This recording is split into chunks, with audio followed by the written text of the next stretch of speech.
Hello. Hey, yeah, I've been working fucking my ass off. And sometimes, normally, what I do when I work is I work in my room Oh, yeah. until like 5:30 when my wife gets out, and then I stop work and I just go watch TV, and then the whole rest of the time I was on my phone while I'm watching TV. Yep. But recently, for like the last month, I've been like absolutely killing myself trying to figure out the gods and the origin of religion. Okay. The reason why is because I realized I was wrong. That Okay. that makes me have like as a rationalist, like a moral imperative to know. Right. Like, Holy fuck, I'm wrong and holy. And that's the other thing too. People always go, "Well, if you were wrong, would you change?" Yes. In fact, evidence is the best way to get me to do that. And so I had been two things I had been confused on before that explains what we're going to talk about and how I figured it out in a sense. Everyone says that the agriculture revolution, right? right. You heard of that. I mean, Marx even talked about it. Yep, for sure. It's bullshit. Okay. That concept is bullshit. And that is what me and everyone else then misunderstands. Oh, interesting. That's why I thought different things. Like I thought that there was an earth mother that started at paganism. It wasn't. It was a sky father and a sky mother. But they go way back. Actually, the theme, not the gods, but the theme already existed in Southern African animism. Okay. So I sent you two things. The Yes. first one is because I didn't have time to make a blog because I just figured out the last part last night. And I've been killing myself all to this moment nonstop since I woke up at 6 trying to make the information, and then I had to give it to you, which took me hours also to put it together. Put it all together. Yeah. Right. So I'm going to try to do as fast as possible. I don't want to explain a lot. Okay. There's going to be blogs and things that do that, but I want to really give the main thing and why it happened and everything. So like I said, I used to think that agriculture, right? Okay. So I thought Earth Mother, Sky Father, just like Proto-Indo-European, because I think it relates to the Middle East beliefs. So, okay, cool. The problem is that's not what happened. And I've figured that out because I realized only time you see agriculture goddesses for sure is Çatalhöyük. But Çatalhöyük doesn't get them until 8,000. So I realized, there's already stuff at 11,000 that's female. So, something's wrong. Yeah, the numbers don't add. 9 to 8,000 is the time they domesticated wheat in Çatalhöyük. So having a wheat goddess before that would have been not related to their stuff. So I realized, wait a minute, okay, if agriculture is that low, then what is the beginning of religion? Paganism. Because I thought, paganism starts in agriculture. It didn't. But it started in herding. But that started in hunting cult.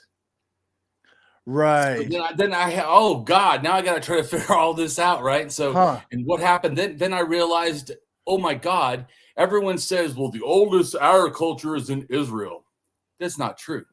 Israel is 23. I realized, actually, the oldest agriculture is in Iran, and it was 80,000 to 30,000. Oh, geez.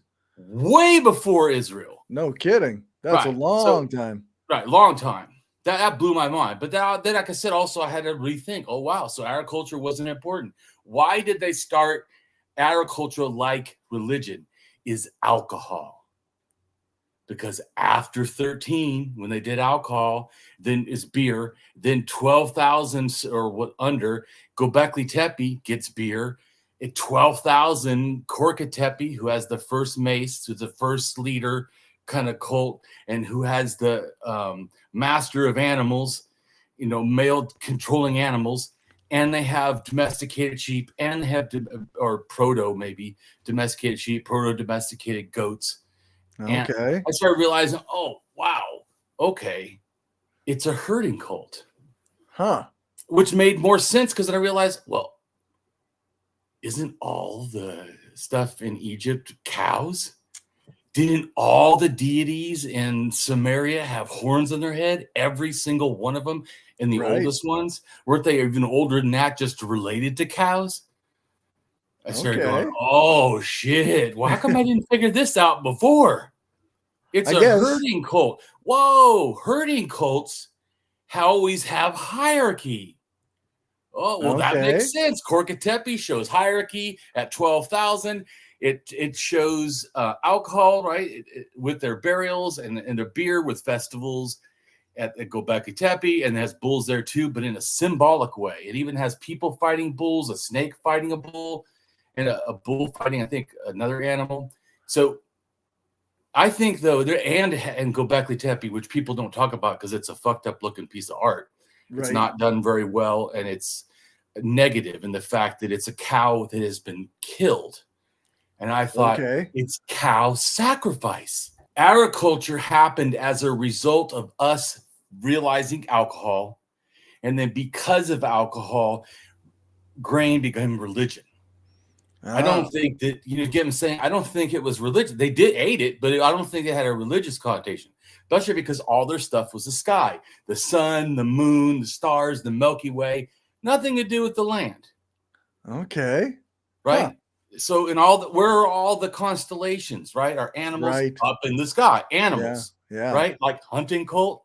For sure. Not wheat, right? Not wheat, barley, oats, grain. You know what I'm saying? Yeah. Right? Because I started realizing, oh, how did I miss this? Fuck. Right? Because once I thought about it, I'm like, God damn, it makes more sense now. Right. Zodiac. How many of the zodiacs have to do with grain? Okay, none of them. Yeah, none. Even in China, who had rice, but they had bull before that. They had rice at 10,000. They had bull at 10,600. Right. So animals. So it's a herding cult. I just started to realize, oh, wow. Because like I said, tell me which of the zodiacs in the sky has to do with the grain. They don't. In fact, there's a hunter even, right? Right. Yeah, that's for sure. Showing you that it came from hunting. I was like, oh my God. So anyways, and then I panicked for now the whole month. I've been killing myself trying to figure out and try to prove this and then put it in so everyone else can understand what I now understand. So most of the things that I've already believed are true. It's just really the paganism and also agriculture and animals. I didn't understand before. I was wrong. Now, but that's because also I was listening to everyone else say grain started in Israel. Right. And so I just believed that. That's not true. And unfortunately, it turned out to be untrue. So, and because of that, I could not figure it out correctly. I mean, I thought I was trying to point to stuff and then guess because I didn't understand. Anyways, so there's a long blog. But before we read the blog, I just want you to read the Hazai because I want you to read what an animist-only religion people kind of hunting cult ideas they have because it's not much. Okay, so it says the Hadza do not follow a formal religion, and it has been claimed that they do not believe in an afterlife. Hadza offer prayers to Ishoko, the sun, or Hain, the moon, during hunts, and believe they go to Ishoko when they die. They also hold rituals such as the monthly. So they go to the stars when they die, the sky. Right. Okay. But they don't believe that they're. Like I was telling you about animism. Animism is like totemism is about everything you can see now. Right. So animism sees the sun, the moon, the stars, and they're like, there we are. When we die, we just go become stars. Right. In a sense, or whatever. Not in a sense that you go to heaven or whatever, right? Like, not an afterlife, but we still see them. They're still in our world. They're right there. Yeah, that makes sense. From their perspective. Yeah, so it also says they also hold rituals such as the monthly Epeme dance for men at the new moon and the less frequent Metoko circumcision and coming of age ceremony for women. Right. So the male and female have stuff too. So like I said also before about them is they actually believe in the mother and father as being two involved. So they don't, in other words, they don't follow the mother's line or the father's line. They follow both the mother's and the father's line at the same time. Okay. They say that, and they also say you're two-spirited because you have two names, like a first name and last name. Your first name, in a sense, is a naming, I think, that relates to your mother, and your last name can be through your father or your mother. But my point is, when those names to them, when you get a name, you get a spirit. Okay. Anyway, just explain to you. So I think the mother and father is already kind of there in a very loose, not negative way. Okay. Because I mean, like you said before, wow, if we saw our kids as being related to both parents instead of just one side, right? Wouldn't that be like the accurate and caring thing to do, an anarchist thing to do? What kind of anarchist go, oh no, I only go the male side? That literally does not sound like anarchism. Yeah, no, doesn't make any sense. Yeah. No, and it doesn't make any sense, and it's not even biologically true either. Right. So none of it. So Yeah. all the bigotry is just absolute horseshit. And also in Africa, there's a belief that everyone's born two-spirited. Like I said, besides they get two names, and they have thus two spirits, one a mother spirit, mother, father spirit. So I have a male and female side in everyone. To them, which also can help you understand why even later they talk about two-spirited and all that. It's been there, I think, from the early animism. Right, for a really long time. 100,000 to 70,000 or whatever. Wow. It's been there. That's why I was noting too. I used to say animism starts at 100,000. I mean animism related religion, which is like you just read. It's not really a lot of religion. Right. Yeah. It's just like basic kind of sort of ritual dances every now and then. Like, yeah. No hierarchy, no leader, no shaman, no priest, no written text, no mythology, none of it. Right. Which makes sense. That's what left anyways, but that's enough to me that is religion. I don't consider that, not just because it's very simple to be, you can say like it's very basic level, like it's like, the origins for sure. Yeah. Right. So look at the first picture now. Because I'm going to start with where we come from 300,000 years ago, but also Homo erectus that we split off of, in a sense, the line before it became Neanderthal and Denisovans. Which we had a video and talked about before. Yeah. Do you see it? Yeah. We got the new grasp of religion. According to genetic analysis, the last common ancestor, LCA, of modern humans and Neanderthal split into a modern human line and Neanderthal Denisovan line, and the latter later split into Neanderthal and Denisovans, suggesting the modern human Neanderthal LCA had existed long before many European specimens typically assigned to Homo heidelbergensis. Right. Which is important to understand. So we come from that. So because then people are like, where in Africa do we come from? I told you before, it's very confusing because there's stuff all over the place. But this explains it. 300,000 years ago, we were in North Africa. Then we go down to the Gold Coast of Africa, and then there's a split. Some humans go to East Africa, and other humans go to South Africa. But then by 70,000 or under 100,000, everyone goes actually down to South Africa and then comes back out. Because of cold. But anyways, so I say that 300,000 years ago in Africa, I presume where we started, that we already had some very barely anything as supernatural or pre-animism beliefs. Right. Okay. Right. It not even has I think it's even less than that. They're just like, things they exist, and we're not thinking too hardly about much about them. Yes, correct. The things probably have spirits, but I think very little over that, because there's no burials or anything, and no ritual. There's nothing. So that makes sense. What we're looking at. The next picture right here is showing you the Y and the DNA, which is male related, and female DNA. Of course, I think there's more genders than just this. This is just a basic understanding. Right. Because being an intersex person, I know intersex people exist. Yeah. And Yeah. I'm also genderqueer, meaning I understand people feeling different than the gender they're assigned at birth, including For I don't, sure.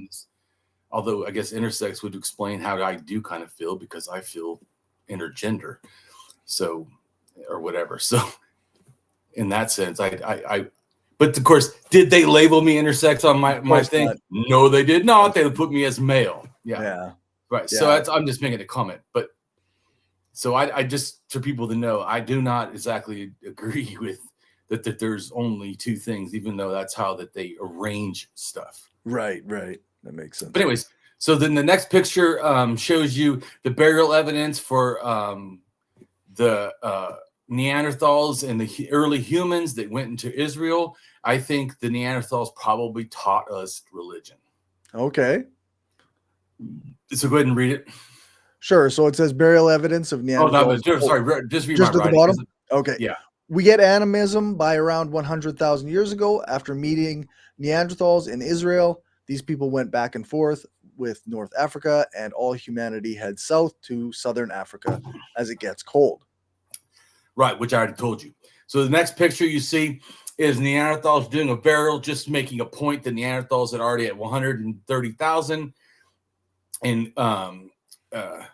Croatia already are burying stuff, and then all those red dots are places the Neanderthals buried after that point. Oh, okay. Okay. So just one or two. It's not a religion. Yeah, come on. Right. Yeah. There's quite a few dots there. Yeah, for sure. You get what I'm trying to say. Yeah, for sure. So then you have the next thing is northern Israel, right? And so Right. they first were 130 in Croatia. Now they go to Israel, 120, and they bury another Neanderthal female, and they put red ochre just like humans do. 100,000 to 74,000. There's a burial in South Africa of a child with a conch shell by their face. Okay. So go ahead and read the writing below. So that says the burial ground itself dates to a narrower range around 100,000 years ago.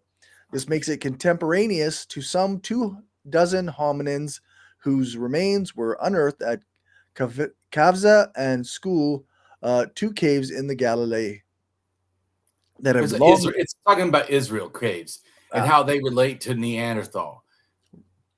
Okay. That have long been hailed as the oldest intentional human burials.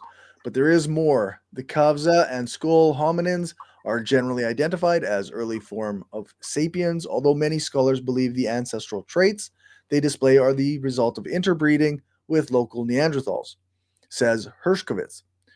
The anthropological analysis of the Tinchemet skeletons is still ongoing, he says. In any case, preliminary analysis of the Tinchemet remains suggests they too belong to the Kavze school group of early modern humans. Hershkovitz says, then it says, paint it red, which has been mined for rituals 300,000 years and in burials at least 130,000 years ago, with Neanderthals showing pre-animism at least. This uniformity extends beyond the funerary sphere and involves many aspects of the daily lives of hominins living across the Levant in this period, says Dr. Marian Provost, a Hebrew University expert on prehistoric tools who has worked on multiple Middle Paleolithic digs in Israel. The people living at these caves shared the same hunting techniques and an increasing taste for large game, including deer, aurochs, and wild horses. The lumps of red pigment found in abundance at Tinchemet, just like at Kavza School, also tell a story of long-distance contacts and shared resources, says Zaidner. Ochre would not have been readily available in the area surrounding Tinchemet. The closest available sources were in the Galilee, at least 60 to 80 kilometers to the north, or in the central Negev desert, more than 100 kilometers south. The study of the finds of Tinchemet in correlation of those from across Israel and beyond, there are sites in Lebanon and Arabia that display similar features, shows that the context between hominin groups was not limited to an occasional exchange of genes, Hershkovitz says. the overlap of the two populations is now visible not only on the genetic level, but also on the social and cultural level, he says. When you look at sites where modern humans And and I would say in Neanderthals, religious level. He's oh, saying culture, but of course right, I think religion and culture is the same thing. So yeah, they're interchangeable in many. right. So because it's not social, because if cultural, normally people think of it as social. Right. So if it's not social, it's religion. Yeah, for sure. Right. I'm just clarifying that sometimes they don't say the plain truth. Right. Yeah, they've got their. Yeah, they often don't use the word religion in places where it could fit. Yeah, right. Like what else are we going to explain it? If we found those barrels now, would we go, oh yeah, that's nothing to do with religion? Right. Come on. Right. Yeah, for sure. Yeah, so then I guess it says when you look at the sites where modern humans and Neanderthals lived, you see similarities on all levels: technology, lifestyle, hunting techniques, and symbolic behavior. Right. So my theory of that they may have taught us religion since they were already doing it before us, and then we copy and do it, but we could end up evolving it. But so that's what goes down and becomes Hazai. That those beliefs, symbolic beliefs and stuff go down there. Okay.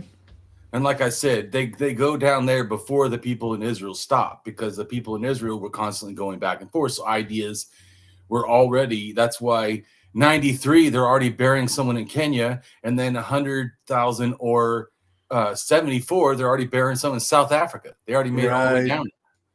So I'm just saying they're rocking and rolling. They're not like, that's all I'm trying to say, is because I generally do not say Israel is the birthplace of animism. I say Africa is, because I think they got the ideas, and then by 93 it evolved into something else in Africa. So I think before that 100,000, because if you look on a genetic chart, it covers Egypt and Israel and some of Jordan and some of the Sinai, right? And then some of the of upper Saudi Arabia almost. So it's this huge area that humans were all over the place. The same human, you know what I'm saying? So that's why it's a culture from Africa that extended into Israel is a better way to explain it. Okay. Because those people then, as soon as it got cold, even the people in Israel left. Right. Nobody stayed there.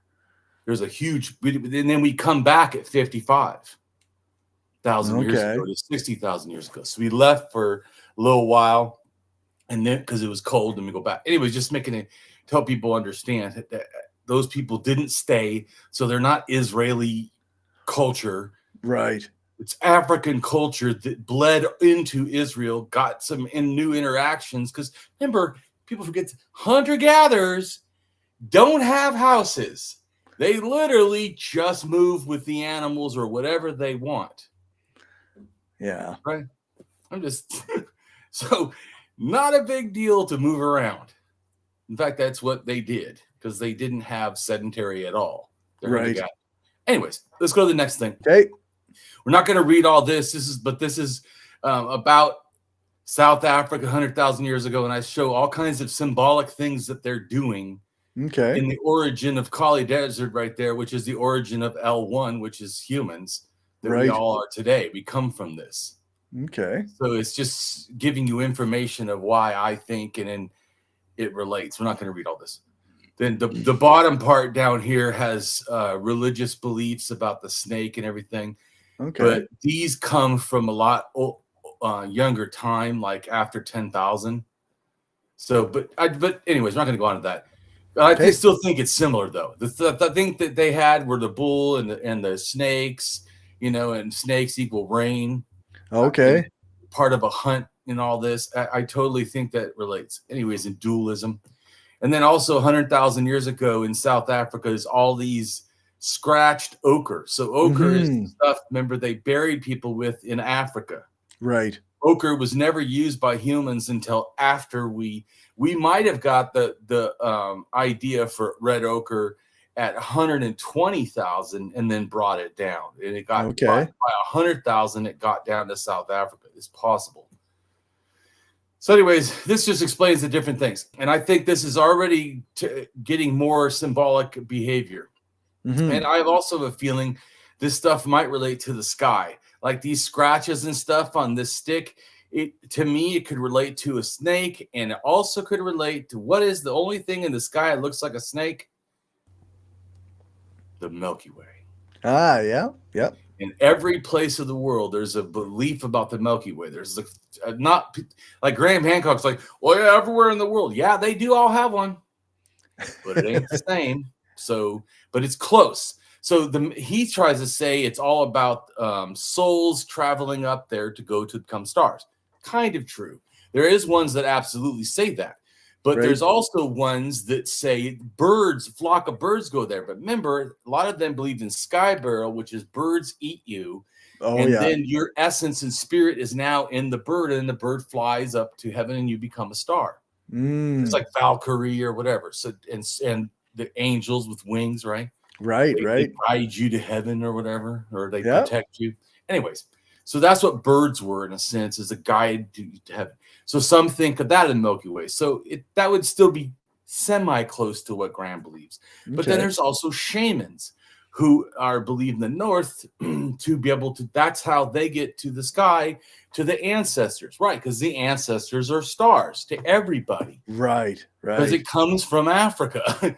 Everyone already believed that. Right? Like the Hazai. They believe in the sun, the moon, and the stars. Probably the Milky Way too. So anyways, which is just looking at your own real world. So right. So then these things in the sky, right? They start to become more evolved as time goes on, because also culture, which is growing, is changing and has more needs. But anyway, so they also, like in Native Americans, say wolves go up to that's the track of wolves that go to the thing. Yeah, but the wolves or coyotes or dogs, all of them are canids or whatever, they are the ones that help the souls go up there. Okay. Just like later they guard the entry to the afterlife. And you got to go across the river, the Milky Way, the river of the sky. You got to go to get to the heavens. That's where, because everyone knows, since the Hazai, right, since Africa, everyone knows our heaven is the stars. Yep. Right. So you can start to see it starts to change. Like I said, and then we already told you before, there's a direct connection to shamanism and afterlife. All shaman relate to afterlife. Okay. Beliefs. So that evolved. Like I said, somewhere around 30,000, that evolves. And they do more symbolic graves, and special graves with special items really starts around 30,000. So you can see how this is all going together and happening. Yeah. So let's look at the next picture. This is the burial in, as you see, 78,000 in Kenya. Yeah, 78,000 years old, child burial. Right. And they have these bone sticks with a whole bunch of lines. Right. I now think that is relating to the Milky Way. Because why? Why, Corey? Because that's where the ancestors get to the fucking stars. The kid died, right? How is he going to get to the stars without the Milky Way? Well, what represents the Milky Way? Those bones with the lines on them. Okay. They called them tally sticks. They didn't know what the fuck they were. I think that what is it? But even if in a sense it also could be a tally stick, I think the main purpose is the long thing in the sky of a shit ton of stars. Okay. Yeah. So, which also relates to the snake that we know they were worshiping at 70,000 in South Africa for like 300 years or whatever. Right. And so I think also worship, so does an animist really worship? Right. No. Now it's more like so just to clarify, does Damien believe that they were worshiping the snake? No. Did they worship the afterlife? No. They don't even believe in one at that point. Right. That's a shamanism 30,000 years and under idea. Everybody before that, like this Hazai, you just go become stars. Yeah. It's part of the spiritualness of all things. Right. You just become stars. Exactly.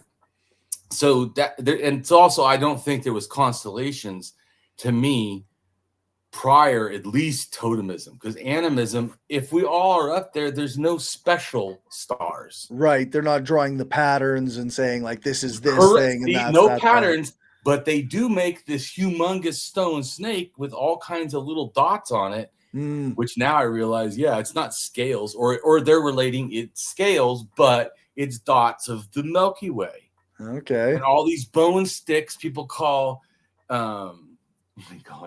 tally sticks are related to the Milky Way. They're related to the ancestors. Interesting. Anyway, so that's why we find them in the kid's burial. Right. Because it relates to the afterlife. It relates to the ancestors. Ta-da! Hey, Graham, you're almost right, but fuck you, you're mostly wrong. It's like a very basic kind of ritualistic kind of burial thing. Correct. No afterlife, but it is a burial in the fact that they do think souls are going up to the sky. Because even Hazai, they believe the souls get up there. What do they do? Just float? They're going up the river.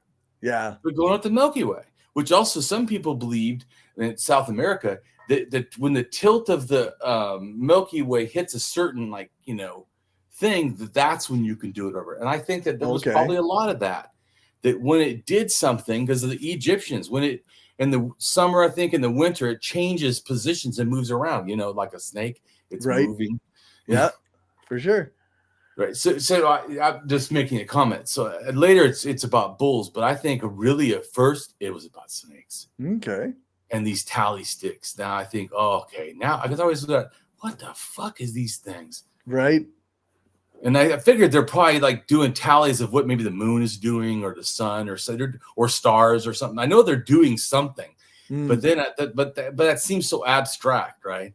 Sure. Which still could be a little bit of, but I thought, well, but if you look at it as this is the finished art, instead of judging that it has a cumulative meaning, maybe it has a unified meaning, meaning that it just means what it looks like. Right. Right? You get what I'm trying to say is like some people they had it and they would put a mark every day. I'm thinking, we don't know that. Right. How about if we just looked at them and thought, what do they assume they're expressing? Okay, what was the first thing that was kind of like that? Oh, that stone snake. And then all these other things start happening with these lines. Then when it goes into Europe, right, at 50,000 and 40,000, they make figurines and they make slashes on their arms. But Corey, you have to think animistically and childlike, but aren't your arms the human snakes? I could see that. Yeah. Yeah, for sure. So they're making the lines just like the lines on the tally sticks that relate to the afterlife. Okay. So those figurines probably relate to the spirit belief of the afterlife. Okay. Or at least how this, because I think that, like I said, the Hazai already have it. So, or at least how human souls that they think we really have end up and become stars. Right. In a sense. Okay. So I'm just saying, I start to go, oh my gosh, I think I'm figuring this out now. Right. Because I knew some stuff already, but it's hard to make context. So let's go to the next picture. There's the stone snake that I've been talking about. Oh, yeah. Yeah. Right. And you notice a whole bunch of like things. And at first I thought they were doing them like all the same way, like a scale. But if you notice, there's just kind of like a shit ton all over the place. Right. And I was like, oh my God, it's the fucking Milky Way. That would make more fucking sense. Yeah. Anyways, that could easily be, that could easily be like the collection of like stars. You sort of see some in certain ways and others in other ways. And right. Yeah. Right. Absolutely. Instead of, like I said, once again, instead of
Yep, for sure.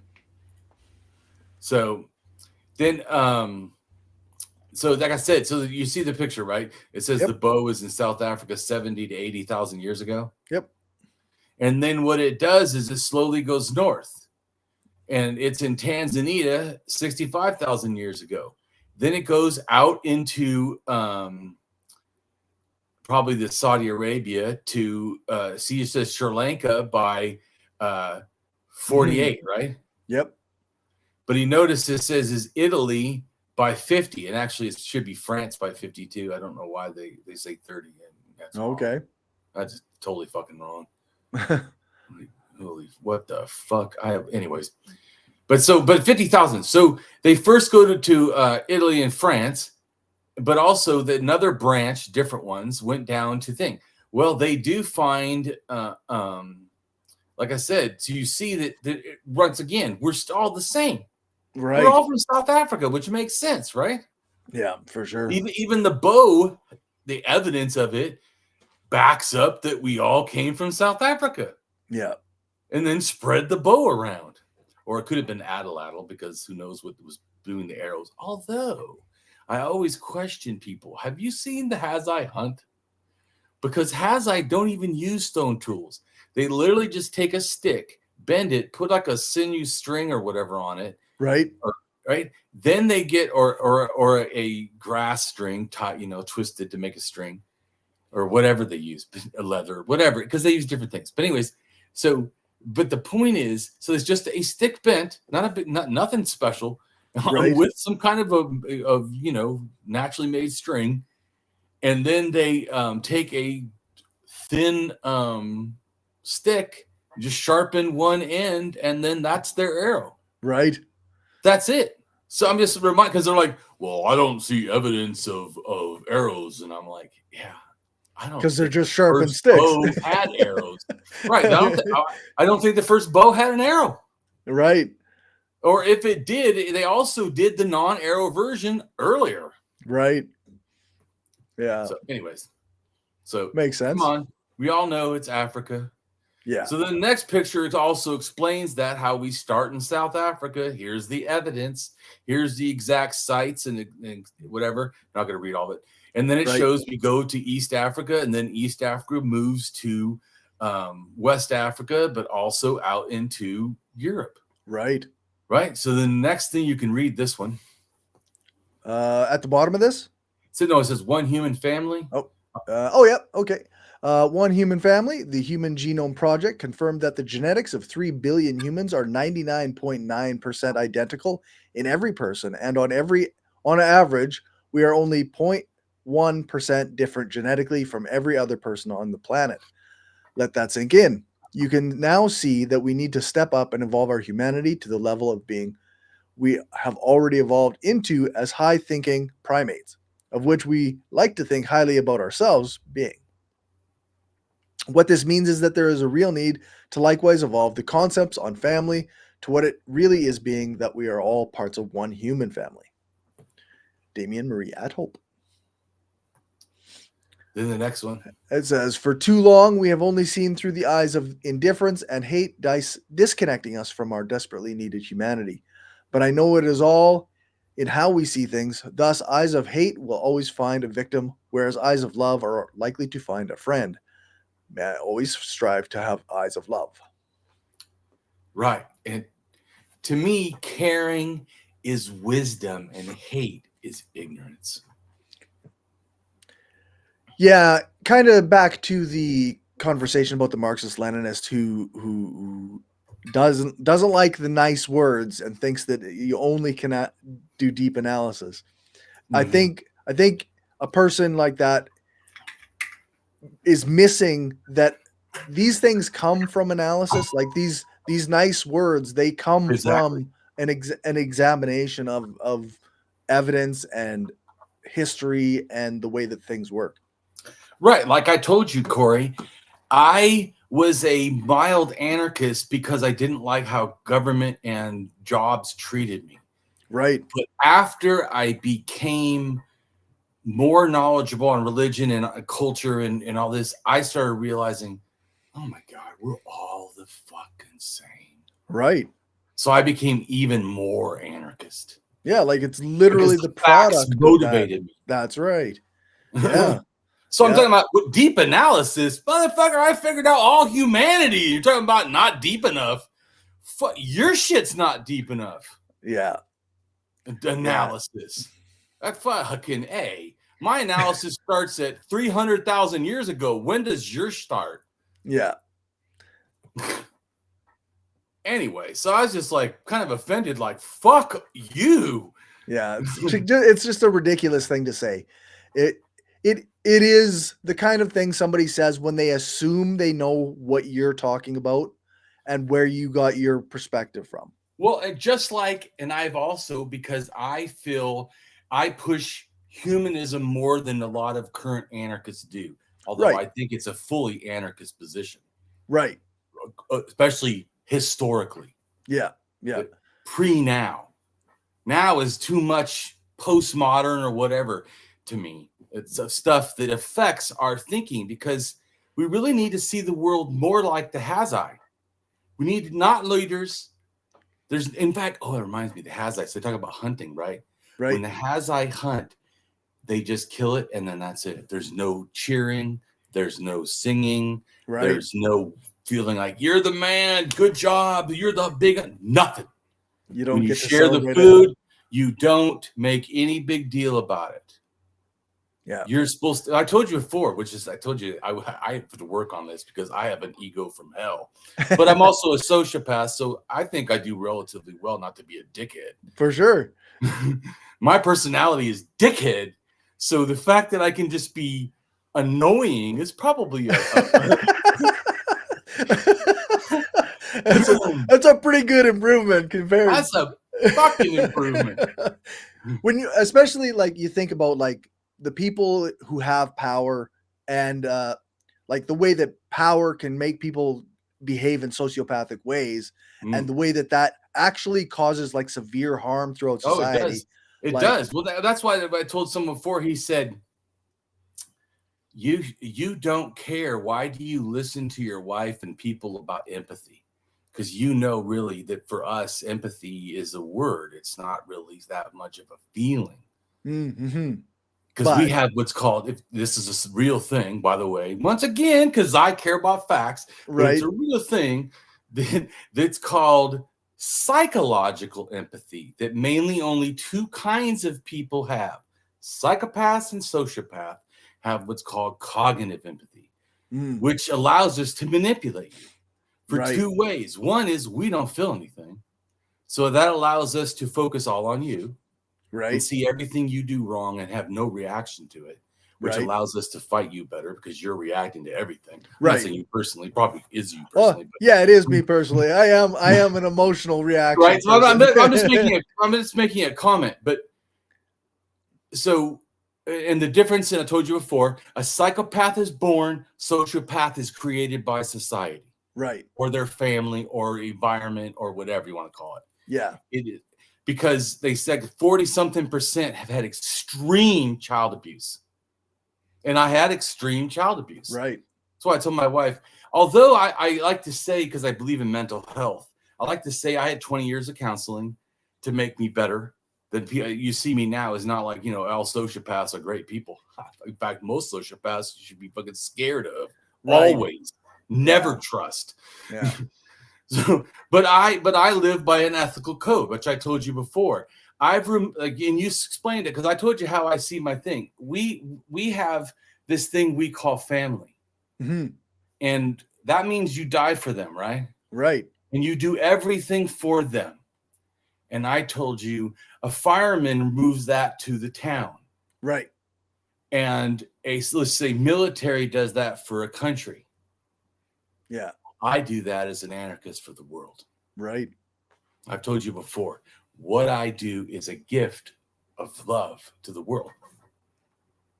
That's why all my stuff is free. Yeah. That's why I've from the beginning strive to care. It's like no analysis. Strive to care and understand the world. How much does he understand the world? Right. I understand all DNA, all languages, all cultures, all around the world throughout time. I don't know, Tell me, was a better analysis than that? Right. But I know. But anyways, so like I said, an anarcho-nihilist also said that I was like Hitler because I care. I just found it absolutely so horseshit. I blocked that. Such a yeah, for sure. That's a very strange perspective to have. He said because for me, how I like he feels I worship humanism. I'm like, no, dumb fuck. Yeah. I don't worship anything, but I value it.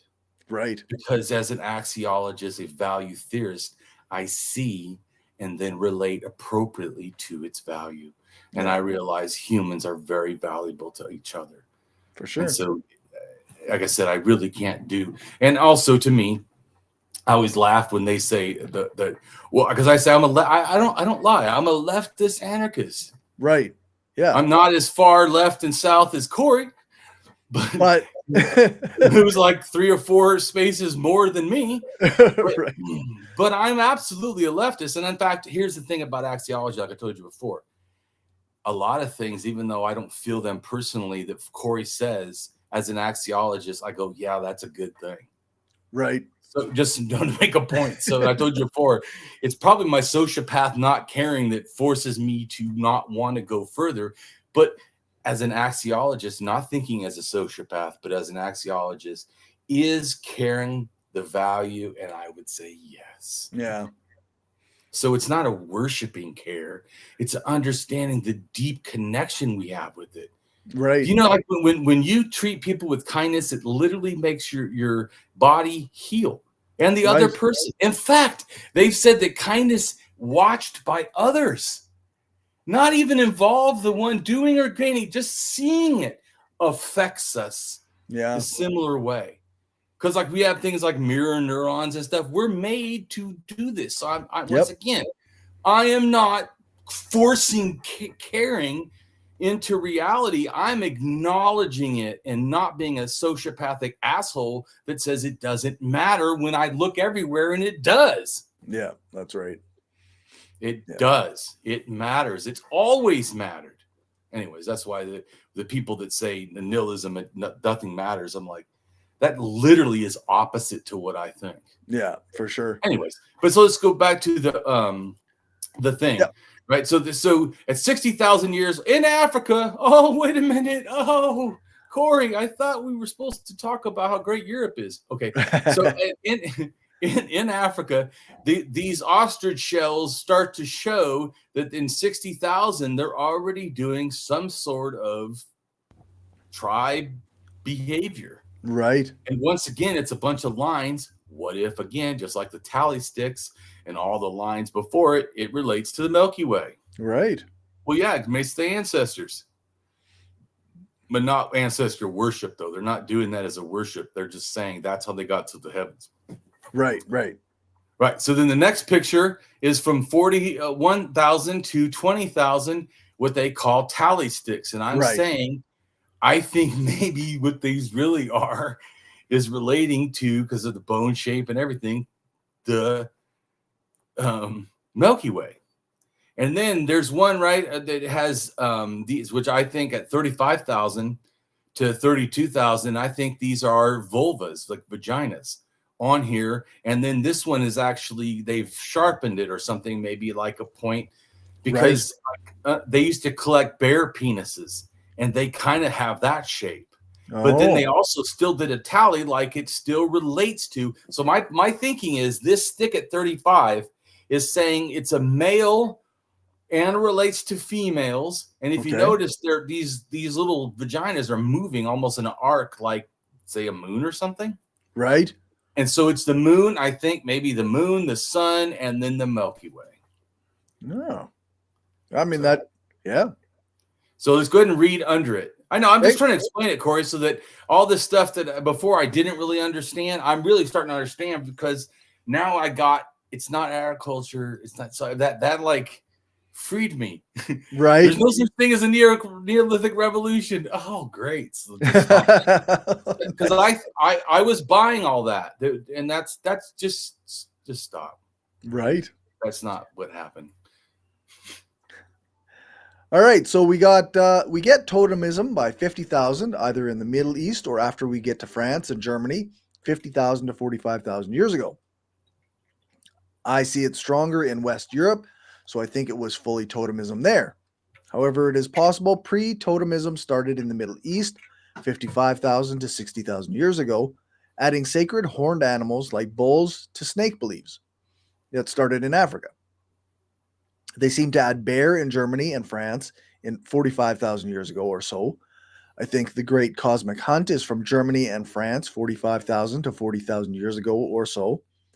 I think after 40,000 years ago, they had moon spirit beliefs connected to women, and 38,000, it seems like they add male spirits if they did not already emerge at 40,000 with female spirits. 40,000 years ago is an interesting date as it is after 40,000 years ago that there is a large drop in incest in West Europe, pointing to totemism cultures with extreme aversion to incest and laws on who you can have sex with and marry. Right. See, so I'm trying to, even though we're going real fast, I am trying to explain how it relates to culture and religion, and it ends up eventually hierarchy, and how these ideas start simple, but as you see, they evolve because that's what cultures do. Yep, for sure. they don't stay the same, and just because they're in one place, right? Right. So the next picture is showing totemism as it left Africa and then went up into Europe. Mm-hmm. And then the Chapalonin, that's the Neanderthal. So it shows we went right where the Neanderthals were. The star is on there is where we were, and then all those red dots are where they are. You get my point? And then we ended up taking up all of going in middle France and stuff, and took it up their area.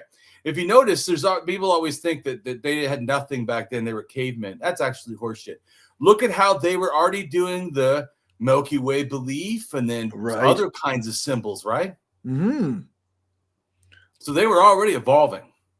Once again, this doesn't mean they were Graham Hancock's, fucking lost thing of the Ice Age. Right. It's just a slow progression, like reality. Yeah, for sure. It didn't start in nothing, but it was pretty simple. And it just got more complicated, and because that's how cultures did slowly evolve. It wasn't some advanced Ice Age culture that was the greatest white people.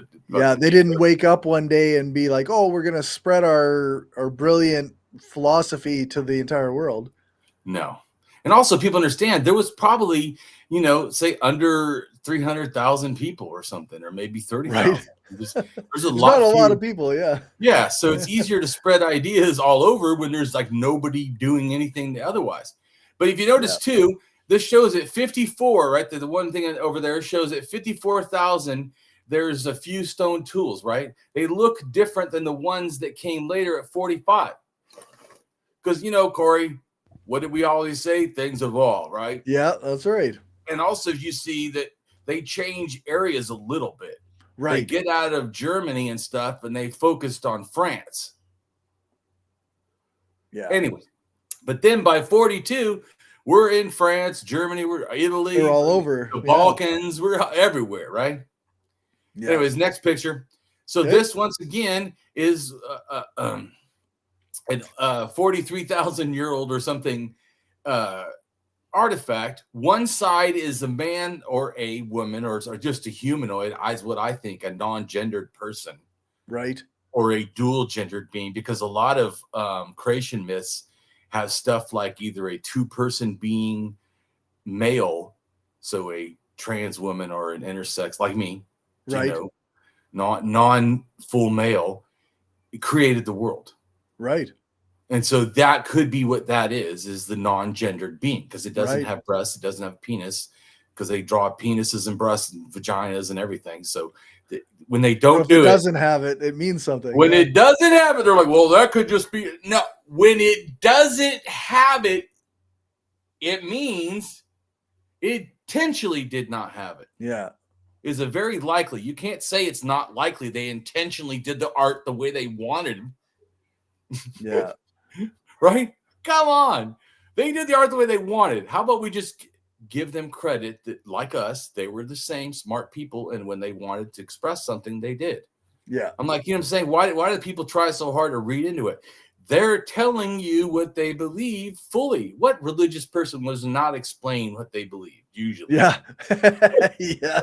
No, they're more than willing to tell you what they believe. Right. So it has the lines on the arms, just like the Right. tally sticks, right? Yeah. And he's pointing to the heavens, is he not? Or that person, they? That person. I should Yeah. say they, excuse me. Yeah. Yeah. They or trans or intersex or like me, dual gendered, which they think everybody starts as, or the Right. primordial being was. This is the primordial being, I think. And it's saying relates to the snake arms, right? They relate to the Milky Way. And then the other side of it is a whole shitload of stars in all kind of different ways, right? Right. I think it's elongated like the Milky Way. Mm-hmm. Then the next thing we start by sometime about, I think it's 35,000 or something. There's bulls and stuff and animals, but it's, you see what I'm saying?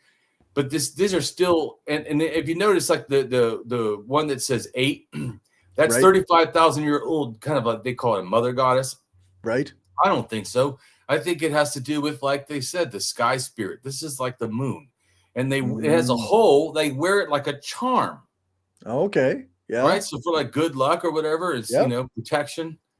Anyways. Yep. And it looks like a rotisserie chicken kind of. Right.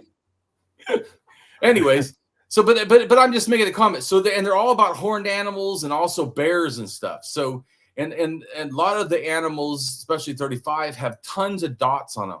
And people try to say those are constellations, but yet they can't find any constellation that looks like that. Right.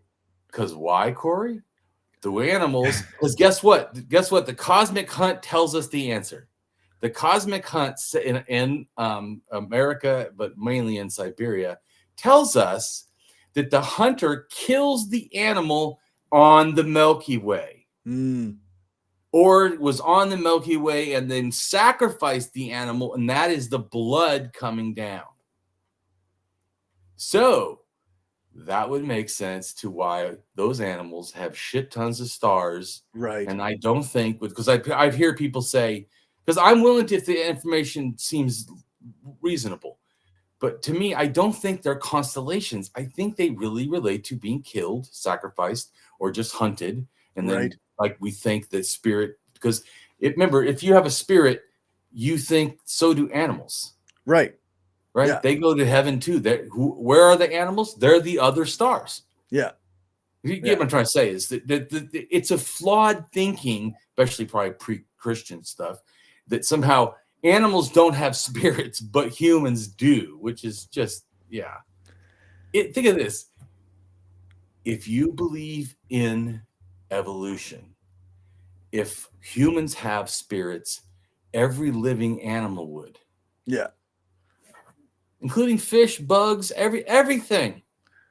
You can't just say, "Oh well, no," because it's a logical fallacy. You can't. If you could only be internally consistent with your belief that evolution is true, and that all animals are animated, then all animals have spirits, souls, whatever you want. That's just another word for spirits to me. Just makes sense, right? Right. Anyways, so, but I know that certainly animists, totemists, and shamanists and paganists all believe that animals often had spirits and stuff or relate to gods and things. Anyways, so the next picture is explaining what I was talking about, where the animals at C38,000, and they all have, one's a rhino, one's a bull, one's a mammoth. But the point is, all of these have horned animals. So the hunt is the cosmic hunt that I talked about before, which I think relates to all this and turned into a herding cult and thus paganism. This is about the cosmic hunt. Okay. And the cosmic hunt, there is two things: bears and maybe tigers, and then also all horned animals. Okay. So either of those things can be part of the thing. And the cosmic hunt says that animal is killed on the Milky Way. Right. So I'm just saying and then that rock art shows art of bears and horned animals, and also of cats and horses too. Horses actually relate to the sun. But my point is that still it's just because the Hazai believe in the sun. Right. And they believe in the moon. So I'm just going back to that doesn't have to originally mean gods, because people think, well, Damien, those things back there, 35,000 were goddesses. I'm like, they weren't. Just listen to the Hazai. They were not. Yeah. That is a new thing. Just saying. So no, I don't. Yes, they were something. Yes, they even could have been fertility. Not a god. Right. Not a goddess. They didn't have gods and goddesses. Yeah. Wrong. Paganism is the invention of gods. So sorry, wrong. And it invented for the most way that would make sense. Tons of them are master of animals. 12,000 years ago, there's the same place where the mace head and the first hierarchy, right, is Ali Tepe, Turkey, at 12,000 something. Right. And they have storage of grains, even though it's all wild. And they have animals that they kill and slaughter in rituals, I think. And there's also in that 12,000 a cow skull buried with a woman they think is a shaman at another place in Turkey, not that far away. I already got it. Cattle cult. I get it. But it's actually a hunting cult that turned into a herding cult, because then they domesticate all these animals that they were before hunting, which actually makes sense if you understand bear worship. Bear worship over in the Sami in Sweden, Finland, Denmark, whatever, Russia, and the Anu, the North Island of Japan, Hilko, I don't remember how to pronounce it, but anyways, those two have the same, in a sense, bear worship, meaning the whole North really had it. Right. All the people had a bear worship, which was also the Slavs have it, which are Russians and Poles, and so. But there's just Nordics, and everyone was having a sense a bear cult. So, but like I said, the bear comes after. It's not the first thing. But all this stuff is old, real old. Right. So, but the bear cult, like in the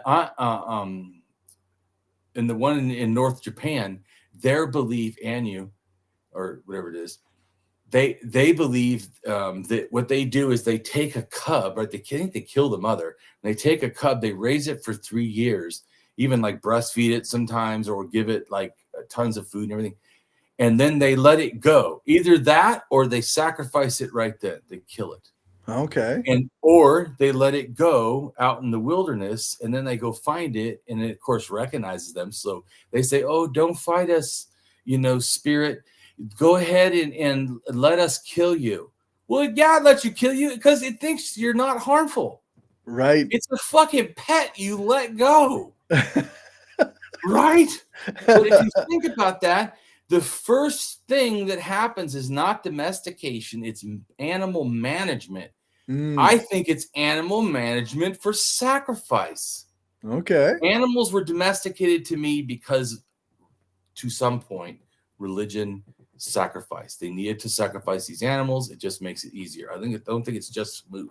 This also could make sense, too, why it seems that the people in Caucasian tripipili culture, which is in Ukraine or Romania, that people say was the first city, and has all kinds of stuff of bulls and everything, and has a dual male and female deity or something.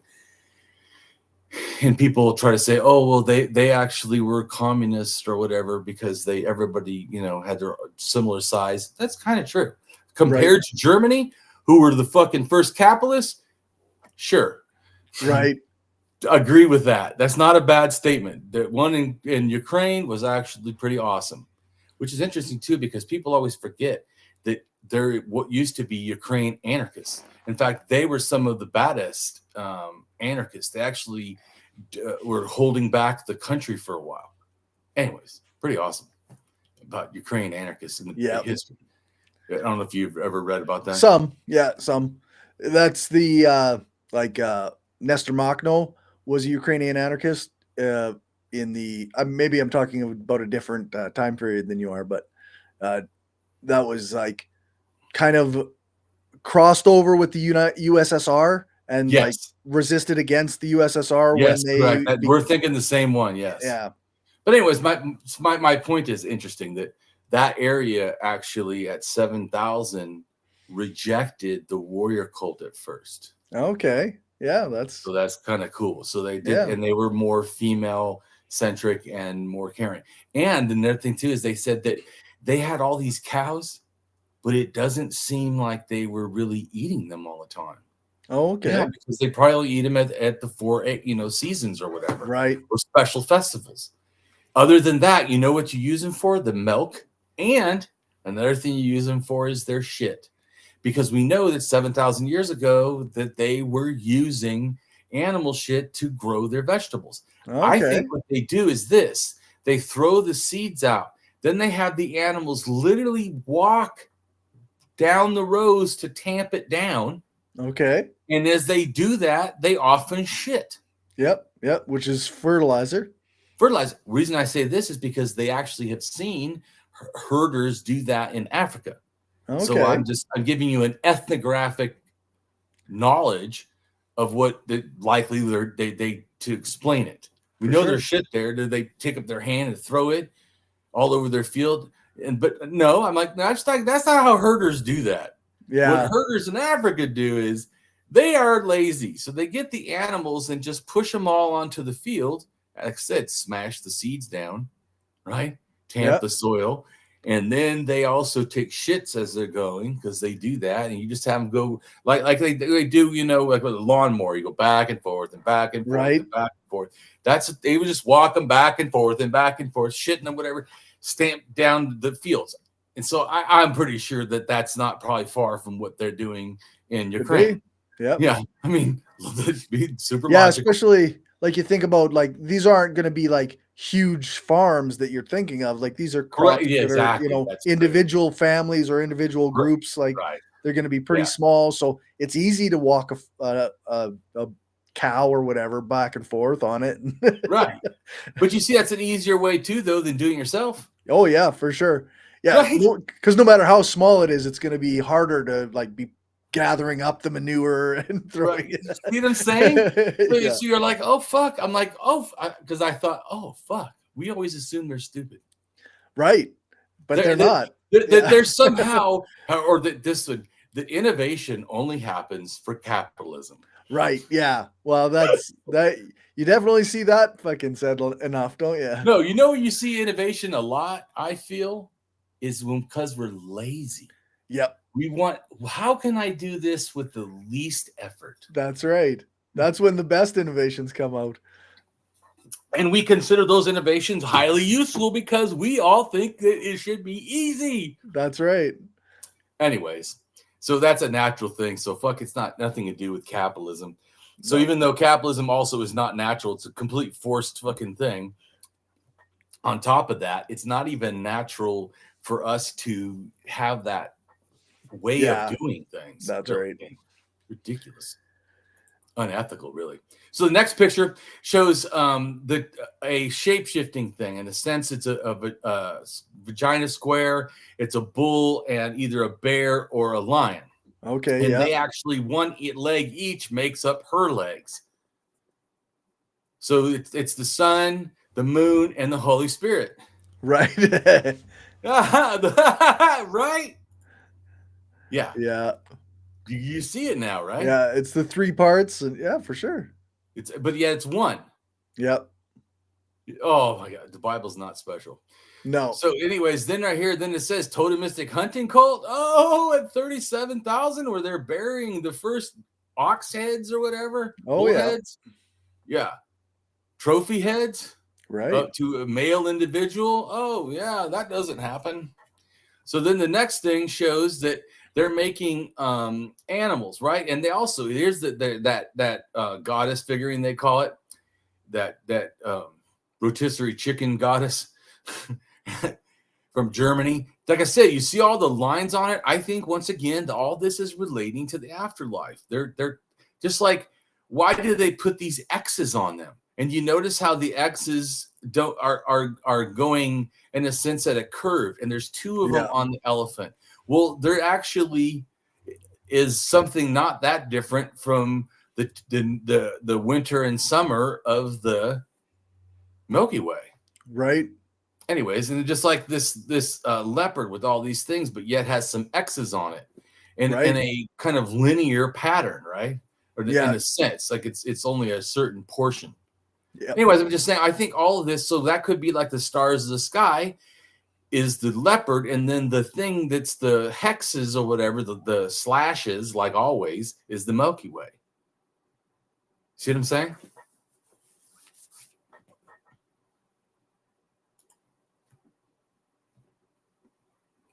So, and then just like I said too, the lion man, he also has, or maybe it's a bear man, as I always think.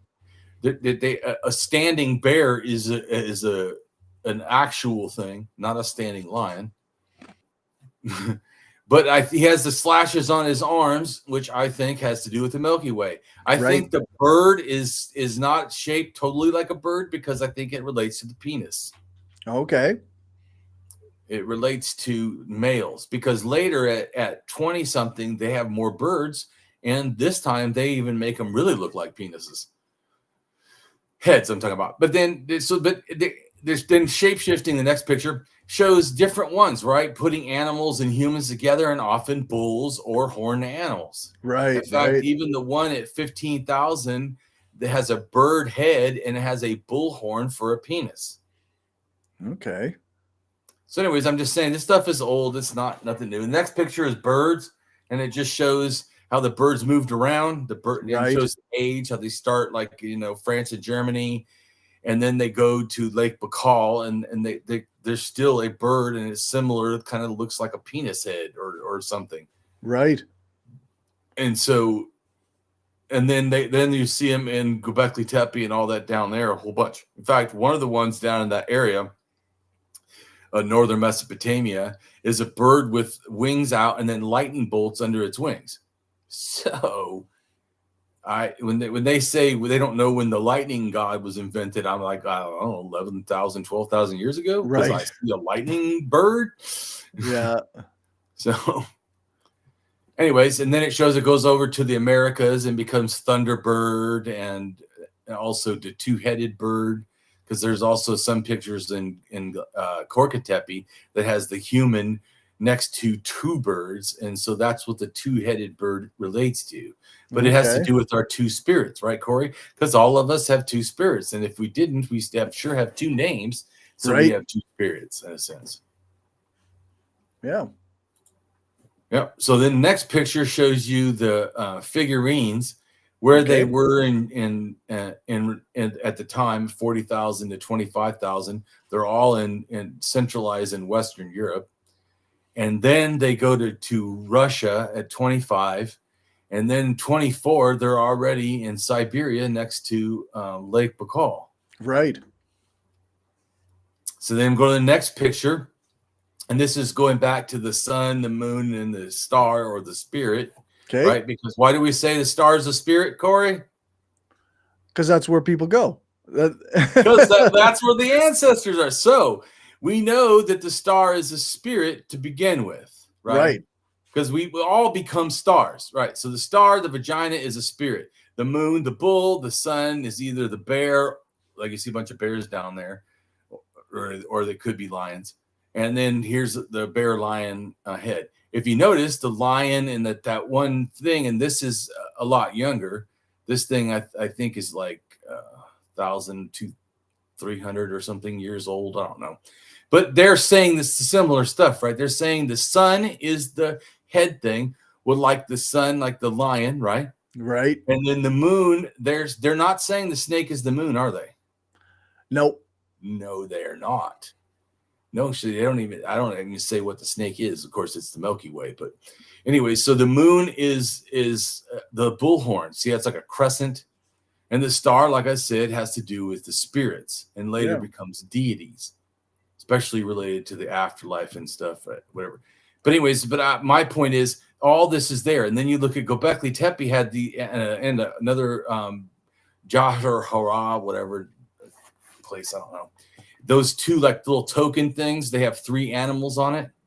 Okay. They have the snake, the bull, or the human with arms standing in, up in the air. Yep. Like, like people pray when they put their hands up in the air. Yeah. Okay. So then they have a bird showing that, and then the one at the other place looks like a thunderbird, and then has a snake, and then has a bull. So to me, it's the sun, the moon, and the Milky Way. Anyways, and if you notice, that stays through time. Egypt, Greece, the Celtic, I think, and then Scandinavians, and the Hindu, and the Mesopotamians. Everyone believes something similar to this. So then the next picture shows how we left Africa and then how we first went to Europe. And if you notice, there wasn't like some, just easy one line did one thing, right?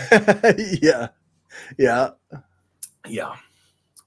Because reality, Corey, is everything is very fucking confusing. Yeah. A bunch of people go over here, a bunch go over there, a bunch go over there. But it's if they're splitting off and making their own thing in different ways, so you end up with several clans. Yeah. Even though originally we all were the same people, right, Corey? Right. This idea that we're all so fucking different is just laughable. Yeah. So then go down to the next picture.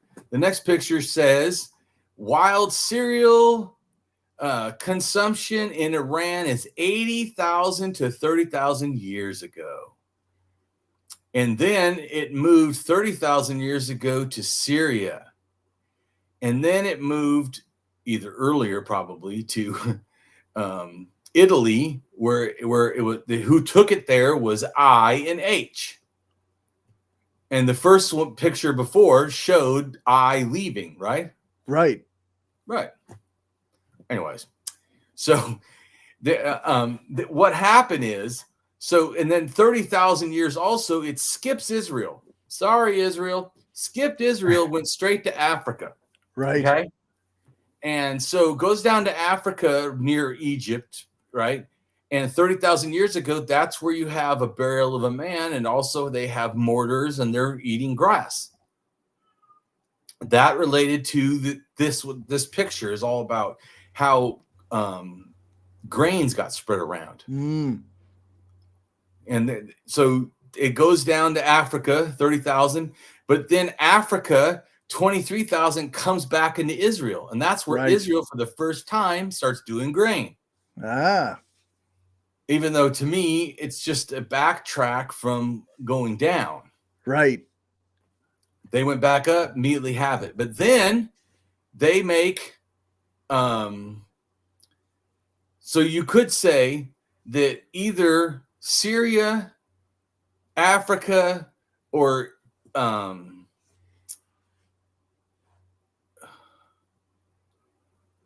what's it called?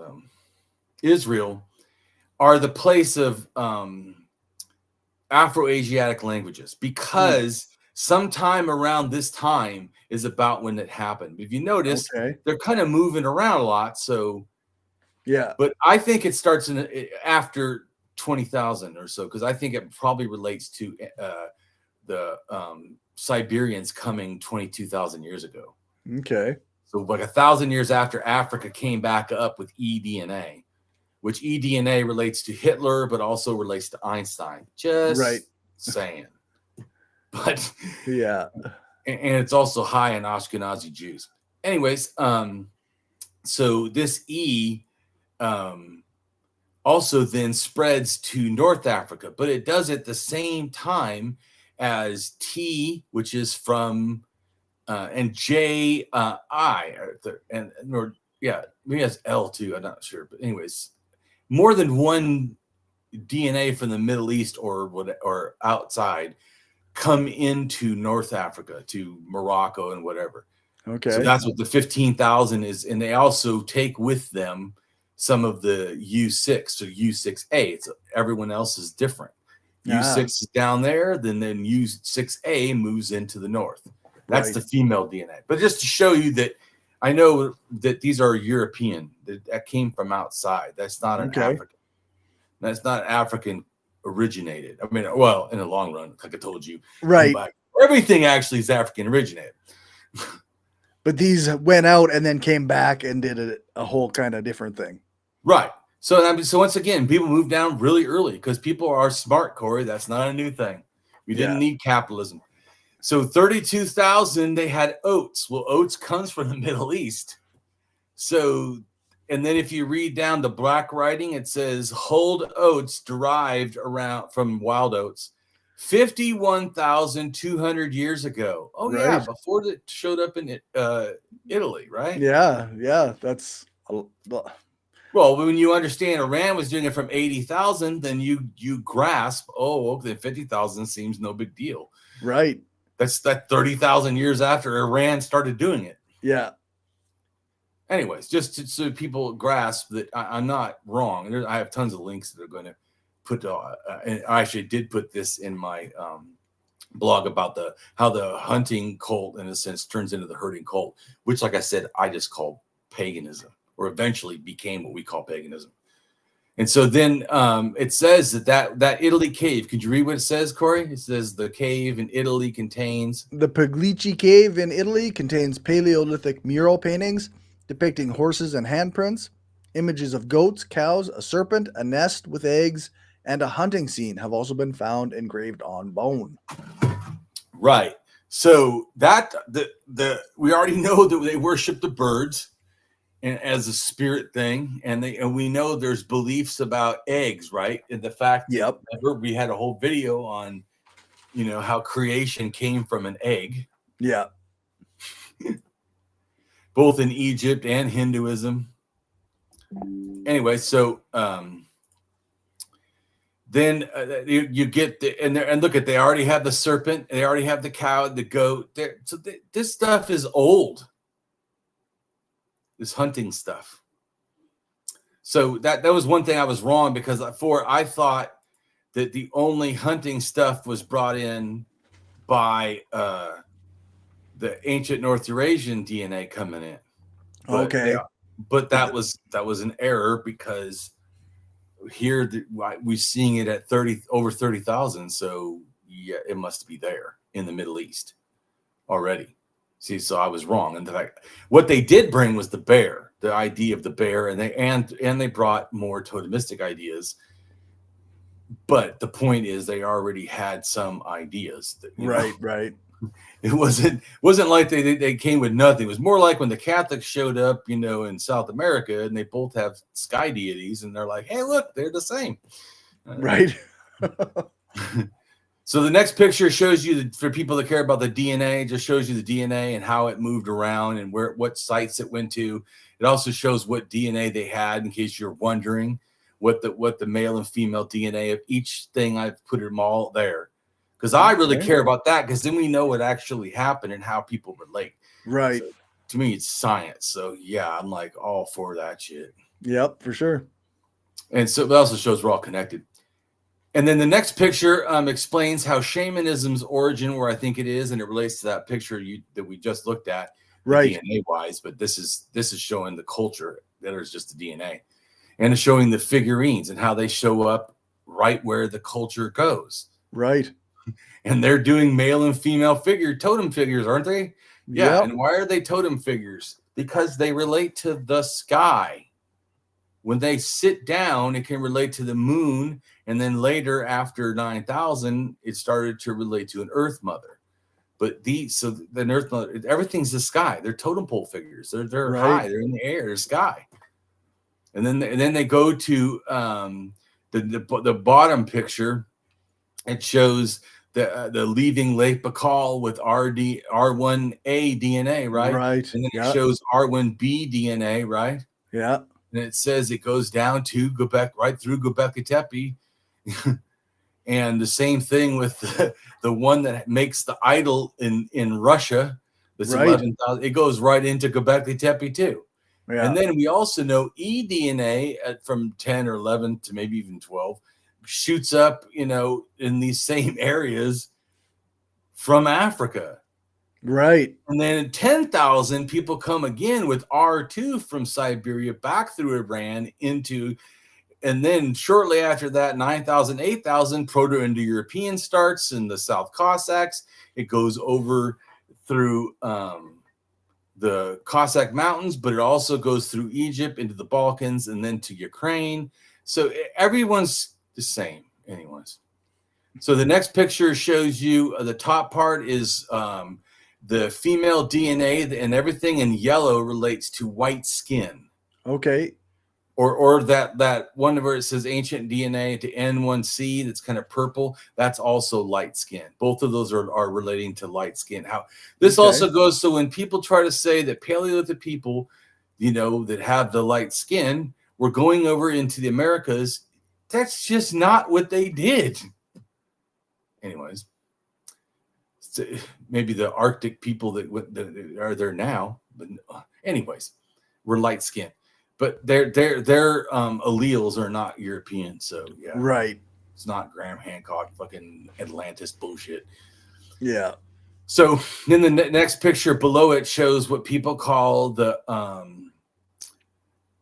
Eastern hunter-gatherers and Western hunter-gatherers, and the stuff in Spain. Oh, yeah. And Portugal, and then the Scandinavian hunter-gatherers. These are all just showing, but even though they try to say like these are all different, I'm showing these lines and arrows in the DNA and how they relate, that they actually all kind of relate at this time to this rDNA from Siberia. Everyone gets the ancient North Eurasian religion. Right. No matter what they already had, right, Corey? Because Yeah. religion is not real good when it goes in at respecting all your old beliefs. Yeah, that's right. Just saying, that ain't nothing new. Because it's culture and you want to force it because it does not natural, right? It's not like anarchism. It's not natural. Right. It's not good and healthy for you, because I already say that hierarchy is actually not healthy for us. People do not do well under hierarchy. So, and just think about this. Even I always think of it this way, as a balance thing. We want to have the ultimate, if we can, safety and comfort, right? So they're two different things, though. Safety can happen without comfort. Comfort can happen without safety. Right. Right. So this is the thing, though, that you in a sense learn. If I say if you're a rich person, but then you're always worried about losing your money or being robbed or being killed or whatever, right? So they don't really have safety. Right. They may have a lot of comfort, but they don't have safety. Yeah. They don't even feel safe to walk out without bodyguards, right? Because they don't feel safe. I'm just making a point. So safety and comfort is a balance. Right. It's the same thing with the individualism, just wants to have, one or the other. Like the anarcho-capitalists claim to want only one, which is they say safety, the fact they can kill anyone they want or whatever. It's Mad Max Beyond Thunderdome, Strongest Survivor, whatever corporate bullshit that they believe in.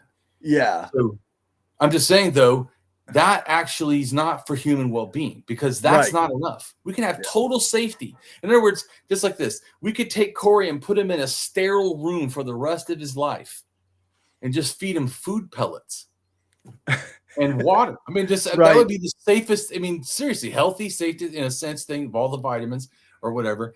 Safest, and you're totally and there's nowhere you can cut yourself, right? Because people die for a lot of different reasons. Yep. Every wall and thing should be soft, so if you fall, you can't. Nothing should, can't make get it hurt. Like, my point is, but that's not living. That's not. Right? Yeah, that's right. Not putting a human in a test tube is not living. Yeah. Right. So I'm just making a comment. So you actually need both, and that's what I think the balance of anarchism is. Anarchism is not say no laws, no rules, no nothing. Right. Because I feel like sometimes that's what some of the both, I think, anarcho-nihilists and the anarcho-capitalists want, is basically no fucking rules of any kind. Yeah, certainly. For the some of them, I don't consider this part more anarcho-capitalist. I don't want to. Yeah, for sure. I think that the anarcho-nihilism is wrong and a sort of a centrist position, but that centrist is still in the green. It's right before they're non-green. So they're still in the green corner or whatever you want to call it. Sure. Until you get into the other side, which the far extent of that would be anarcho-capitalists. Yeah. Right. Yeah. So the total fucking right-wing, far right-wing, because that's what they are, anarcho-capitalists. Yeah. I always laugh when they say they're like us. Is the far right the same as the far left? Get the fuck out of here. You even understand? Yeah, it's a nonsense thing. I was going to say is some of the anarcho-capitalists want to fuck kids, or they want to be able to just randomly kill people they don't like, or whatever the fuck. Just do whatever they want, steal or whatever, you know. Yeah, yeah, they're hyper individualists in the sense that they believe that they are superior and can achieve whatever they want as long as there's no restrictions on them. Right. But they don't. I mean, it's a super immature like worldview, right? Like they have no idea that other people exist and that like other people might be stronger than you and have different ideas about how to live than you. And like, well, just like the fact that they don't think about all the things take for granted, right? Water is clean, Corey. Right. Yeah. All water is always clean, except you get what I'm trying to say.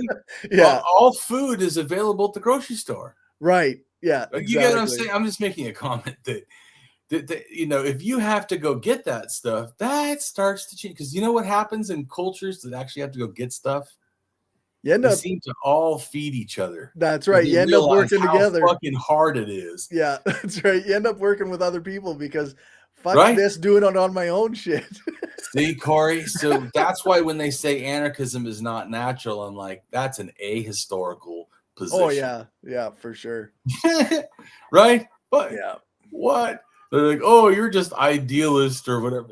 No, I'm an absolute realist. In fact, I'm zero idealist communist or whatever. And anarchism is a very material based, like reality based philosophy. Right. And even though I haven't read anarchist stuff mainly, I just do my own thing. But because anarchism is the same no matter who's explaining it. Right. Right. It works. It doesn't really matter. That's also why we don't need leaders and rulers. It's kind of the same concept. Yeah, that's right. Yeah. Like, I don't know. Other people have rights, and I need to acknowledge that. And so that way they can acknowledge I also have rights. And we need to work together because that's how you succeed the best. Yeah, that's right. It's not a hard. Anyways, let's go back to the thing. So the next one, we'll go real fast now because I want to get close to done. Okay. So the next one is ancient North Eurasians are going all over the place, right? So they go to the Americas, but who goes to the Americas, even though they're ancient North Eurasian, is actually QDNA. Then the other ones are the one says Eastern hunter-gatherers, OMB, and R1A. They don't go together, though. And then the one in Iran, that one's supposed to be, but also was originally, that's the way the R1B went into the Middle East. But that's also, that has to do with Iran Neolithic, which is talking about R2A. I know that this stuff is not all totally written on here, but you see, I have pretty much written everything I can. Yep. I certainly give it the old college try. You cannot say that I just come up with ideas out of my ass. No, that's right. So the next picture shows just how much R1B was in the Middle East. Right. How much, Corey? Quite a bit. Like almost the whole fucking Fertile Crescent, right? Yep, it's kind of all over there. Yeah, it's at least 50% of almost completely the whole Fertile Crescent. Anyways. But then the next picture shows you the things you already talked about, the figurines and how it relates to the stuff, right? The male and female. It's not sexual. Right. These are relating to concepts of ancestors and people.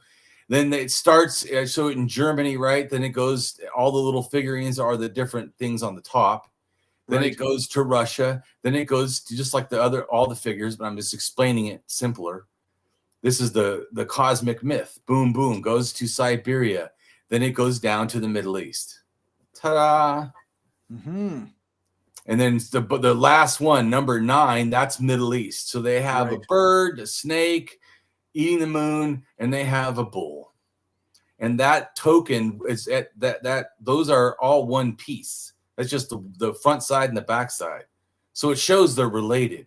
It's the night, right? The one side is the night, the other side is the day. And then also the Milky Way. So that's what that is referencing. Right. Okay. That's cool. And then the next picture is what I explained. Finally, it turns into the herding cult. And then I show, look at all that purple circle is cow domestication. Look at how every one of these penis figures and statues relates to that cow area. Right. Literally is like the home of the cattle herding. That's interesting. Right. And then one of them is the 12,000 master of animals and has a snake in its head, like Egyptian pharaohs. And but look at all the lines it has for the body. Right, along its whole body. Milky Way. Look at that big snake next to him. All the lines, Milky Way. Right. And I think the 2 birds are the sun and the moon, or the god's eyes later. Okay. So, and then he's holding the snake because he's a shaman and he travels the Milky Way. Okay. Ta-da.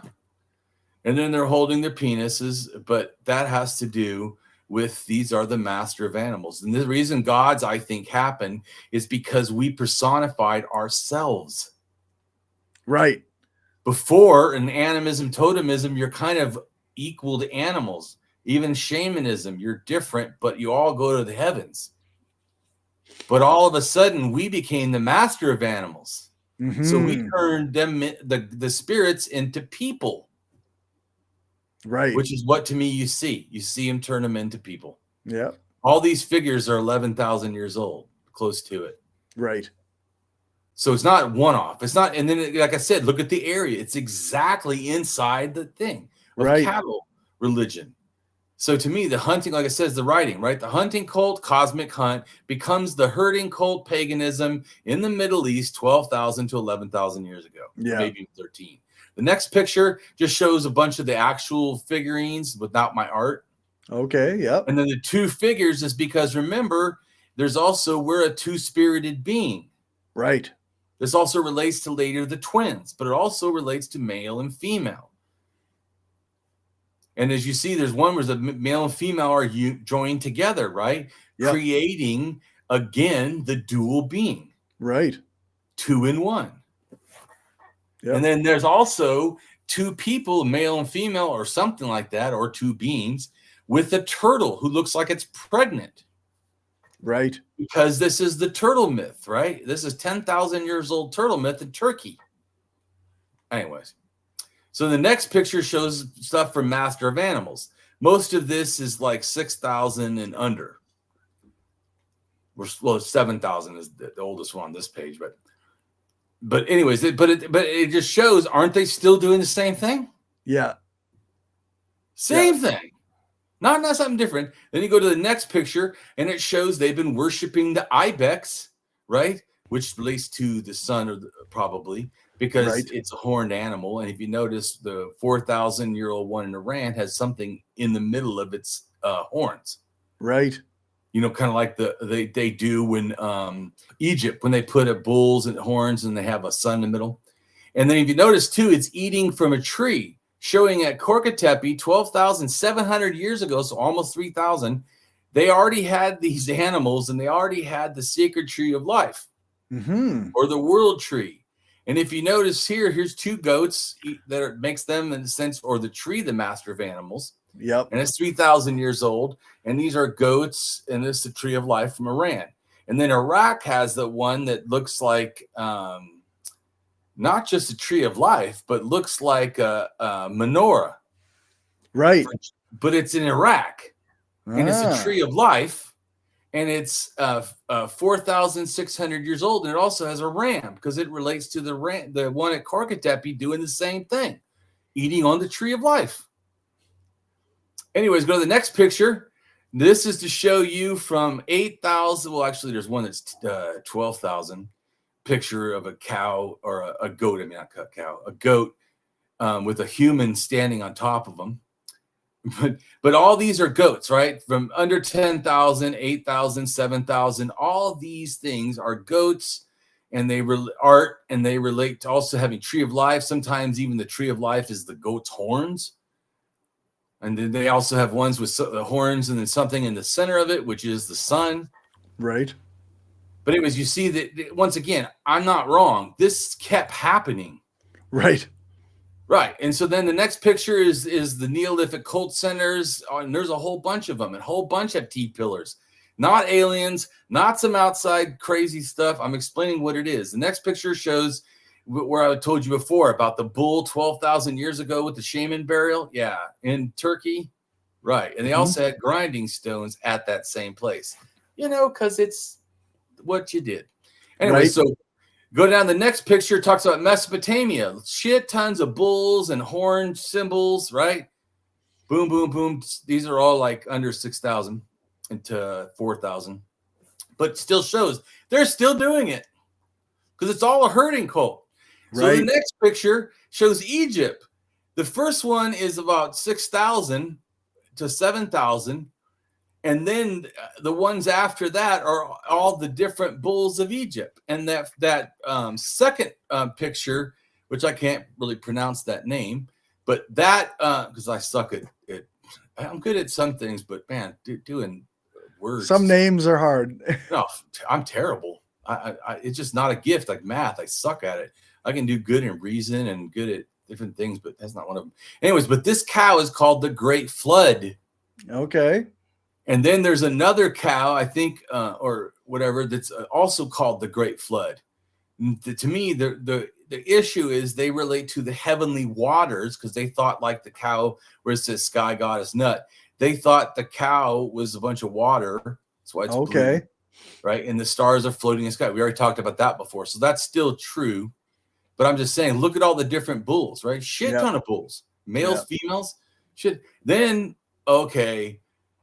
remember, the tree of life relates to the Asher goddess. This is the next picture, shows us the Asher goddess in Israel, and it's actually 7,500 years old. Right.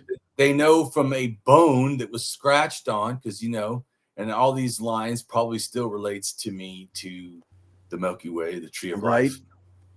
And then there's this black stone that they worshipped as an Asher, probably. And it also shows you that they're doing stones, like Göbekli Tepe 12,000 years ago. Right. Anyways, and so then the other ones shows younger, like 3,000 and whatever. But these are all showing, and this is another thing too. She's showing her boobs and all of them, and then even shows her vagina. But none of this is sexual. Right. This is saying her power. And anyways. Then there's an Asher idol that was found in Israel that has her on it, whatever, because Jews used to burn stuff all the time. Okay.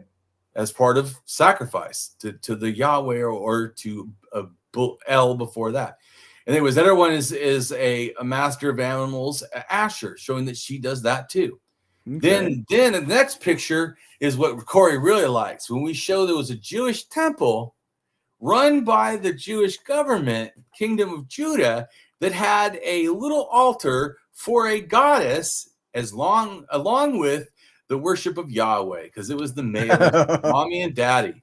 Even better, Cori, what does it say you burn for the Asher? Cannabis. Cannabis. Right. Awesome. Anyways, and then for Yahweh, he only gets frankincense, which I do actually like the smell of, by the way. Yeah. But it's pretty good, actually. That's all right. Well, I burn it in my house when I have it. Is that right? Right now, you can't get it at Walmart no more, but suckers. But anyways, but it shows, right? So once again, there was no monotheism in the Jewish cult. Yeah. Here's the temple. Okay. But anyways, let's go to the next picture. Oh, yeah. Remember I said the Asher pole goddess is related to the tree of life, and that is what the menorah is. Right. They were supposed to cut down their Ashers and break their things. It looks like they became central to their religion, Cori. Yeah, damn it. For sure. Yeah, So go ahead and read what it says. Sure. And you see also to me that there's a 3-branch. There's a 7-branch and a 9-branch menorah that also relates to different religious concepts, but they're still the same thing, and they also match the same thing in Mesopotamia already. And yeah, right. It says the menorah is a prominent symbol in the Jewish faith and plays a central role in the celebration of Hanukkah. Likewise, the tree of life carries different meanings across faiths, but holds special meaning in Judaism for its connection to the Torah, the Jewish people's most sacred text. Genesis, the first book of the Torah, locates the tree of life at the heart of the Garden of Eden. And Proverbs. So that's the Axis Mundi, right? The center of the world, you know. Right. Where also the mound is and the tree is. Oh, by the way, the Nordic believe that the Yardle tree is at the center of the world. Right. Because, you know, all these religions. Yeah, that's right. Yeah, that's right. So Proverbs 3:18 teaches the Torah is a tree of life to those who hold her close. For many, the tree represents growth, stability, and fertility, as well as hope and connection to future generations. The extensive roots and intertwined branches illustrate family connections. Right. So it goes back to totemism, because shamanism doesn't care about family connections. Animism doesn't care about family connections, but totemism sure as fuck does. Anyways, let's move on real fast because we're almost done. So, but we're getting there. So the next picture just shows how the moon's crescents can be a bull horns, and also when the up in the air, and then the full moon pregnant, and then the death. These are the ones at the end are the death figures. So right, because it's the child, the mother, and the crone or whatever. Anyways, next picture. This shows these are 7 Romania areas. And they're 7,500 years ago, so they already had 2 deities, right? The Sky Father and the Sky Mother related to animals. So once again, not grains. Right. Damien, how could you miss this? Because I'm like, try to think I'm smart and I can be fucking blind looking straight at shit.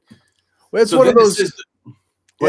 It's just one of those things. Like if you start down a path, it can be hard to like see things outside of that path, right?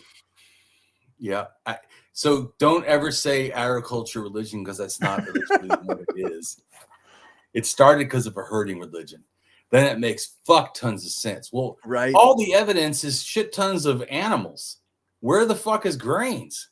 Right. Where is all the grains? Where's fruits and vegetables or nothing? Not the great potato or corn or anything. That's all later. Because the first religion of paganism wasn't agriculture. Right. Then it makes more sense. Yep, for sure. Like to the evidence. Because remember, God's head, bull head, was God's symbol. Yes. That's proto-Jewish writing was a shepherd's hook, which meant controller. Yeah. Meant controller, and the bull meant strong. So it meant strong controller is the name of the god. Anyways, but if you see, you also raise your hands up in the air, right? Because that one with a human, a weird looking thing with the up in the air, and then a snake looking thing after the other human, like human, bull, human, snake. But it's actually, that's an arm, and they mean different stuff. But my point is, I'm just saying the symbolism. Their arms are up in the air, right? Like the 43,000-year-old non-binary being, or the dual, right? Like the male and female, right? Like Adam and Eve. So the God's name is written with Adam and Eve's story, almost in a sense, or you could see where it eventually symbolically turned into something like that. Anyways. Yep. But these things, hands in the air, they mean Ka, right? So it says the Bible God, Yahweh, pictograph Hebrew, the upwards arms means Ka in Egypt, which is life force or spirit after death. Mm-hmm. Hieroglyphs is the arms raised to the bull. Boom! Chakalaka. And then the thing down here, the yellow, shows a bull head, and it shows how it started in Egypt as a bull. Right. As Ka, the spirit, right? Yeah. The hunted spirit, the bull. and then it becomes the ox for the Jewish, and then it changes again in Phoenician, changes again for Greek, and then it changes for Latin. So A was a bullhead. Cool. Yeah. Anyways, so then we're real quick. I want you to read the stuff under it. So Exodus 6:2-3, New Living Translation.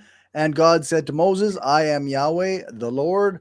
I appeared to Abraham, to Isaac, and Jacob as El Shaddai, God Almighty, but I did not reveal my name, Yahweh, to them. Right, because actually Yahweh was not their God. Mm-hmm.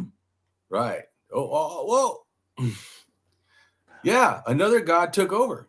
Or actually, I should really tell you, neither God is real. What it is yeah.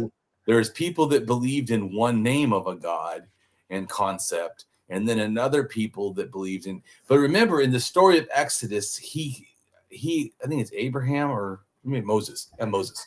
He goes and marries an Egyptian. Right. So, and then they somehow have the same belief. Yeah. Right? Remember? He says, "Oh yeah, God showed himself in a burning bush." Yeah. Right. Yahweh.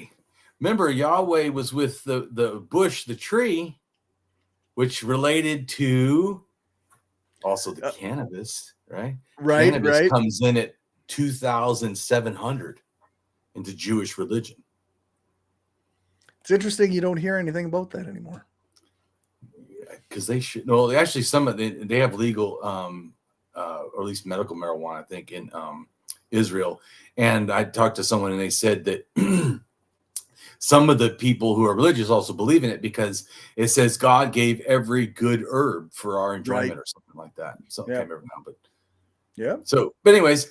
So then we just keep reading. So then it says, we already know now the reason why Christians never bring up God's name is they just say, oh, God the Father, and they say Jesus, is because it's a nasty thought to think that there used to be a different God. Right. So anyway, so then here it says this, they try to explain it in all kinds of fucked up ways, which I laugh if they come and do that to this video. But of course they probably will because they're lipping, not like me that follows the facts, but just people that like to stick to whatever bullshit they already believe for no reason. Yeah. But anyways, so this I feel is explaining the God belief takeover of the God Yahweh believers. So there's not a real God Yahweh, obviously. And the belief in Yahweh was the belief in a volcano, storm, metallurgy, and wine god. Because don't Jews always drink wine on the holidays? Yeah, he's a wine god, of course. Yep. Hell yeah. It's all about getting drunk. Anyway, and it came from the Canaanite El, bull related god. Yeah. So go ahead and read about from Wikipedia. What does it say about God El? God El is a Northwest Semitic word meaning God or deity, or referring as a proper name to any one of multiple major ancient Near East deities. A rarer form, Ilah, represents the predicate form in the Old Akkadian and Amorite languages. The word is derived from the Proto-Semitic Il, originally a Canaanite deity known as El, Al, or Il, the supreme god of the ancient Canaanite religion and the supreme god of Eastern Semitic speakers in the early dynastic period of Mesopotamia. Among the Hittites, El was known as El-Kunirsa. Although El gained different appearances and meanings in different languages over time, it continues to exist as El, Il, or El in compound proper noun phrases such as Elizabeth, Ishmael, Israel, Samuel, Daniel, Michael, Gabriel, and Bethel. And cognate forms of El are found throughout the Semitic languages. They include Ugaritic, Ilu, Phoenician, there's Hebrew El, and Aramaic Elim, and Akkadian Ilu. You don't have to try to pronounce every single, if it's hard, just read the culture. So we know that different cultures see it differently is the point. Yeah, which is the Phoenician, the Hebrew, the Aramaic, the Akkadian. Yeah. Right. They all are doing it. Just showing that I'm not trying to, once again, push it on everybody. This is the Right. fact. Yeah, that's right. Yeah. Crazy.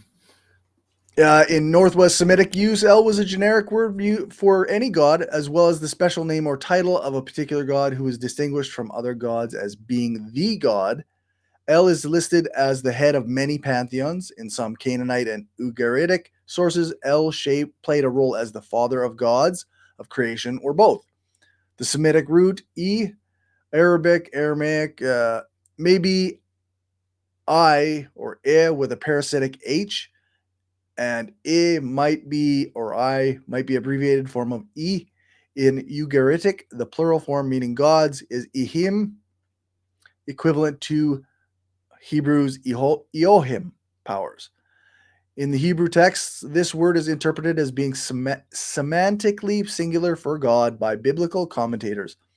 However, according to the documentary hypothesis, at least 4 different authors, the Jahwist, Elohist, Deuteronomist, and priestly sources, were responsible for editing stories from a polytheistic religion into those of a monotheistic religion. Uh-oh. Yeah. But as we saw in the temple, that was literally an Israelite temple during the Israelites, occupation. Mm-hmm. It had the cannabis smoking, and, well, at least at the altar, and it had, remember it says that because there's a part in the Bible that's kind of bizarre. It says that they took up incense and tried to give it to the volcano god. Mm-hmm. But the volcano god killed them because he didn't like the smell of a certain kind of incense. Okay. So that's why, like, later, frankincense is only for the Yahweh, nothing else. Ah. And then cannabis is for the goddess, and that's all she has. Mm-hmm. Because they only like that one. Yeah, I think I'm going for the goddess. Yeah. Although he's the Lord of wine until he's the Lord of assholes, like now. Right. He used to be cool. He used to be a lot cooler. The Christians have really done something to him. Yeah, they really turned it around. Really used to be a lot better. Yep.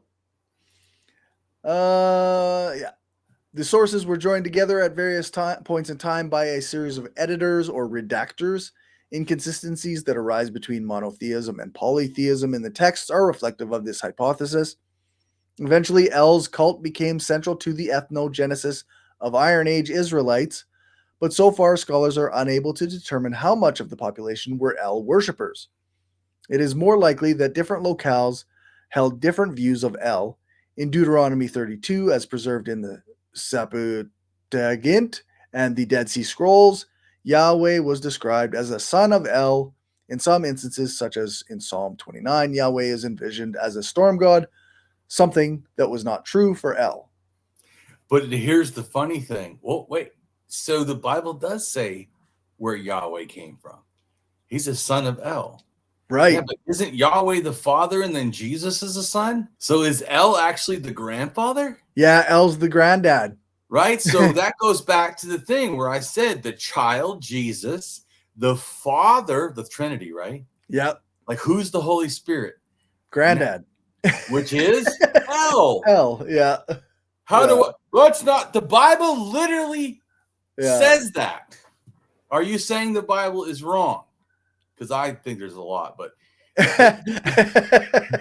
get what I'm saying. We're not trying to make it this way. Right. The Bible says it so. It says it in their book. In the Yeah.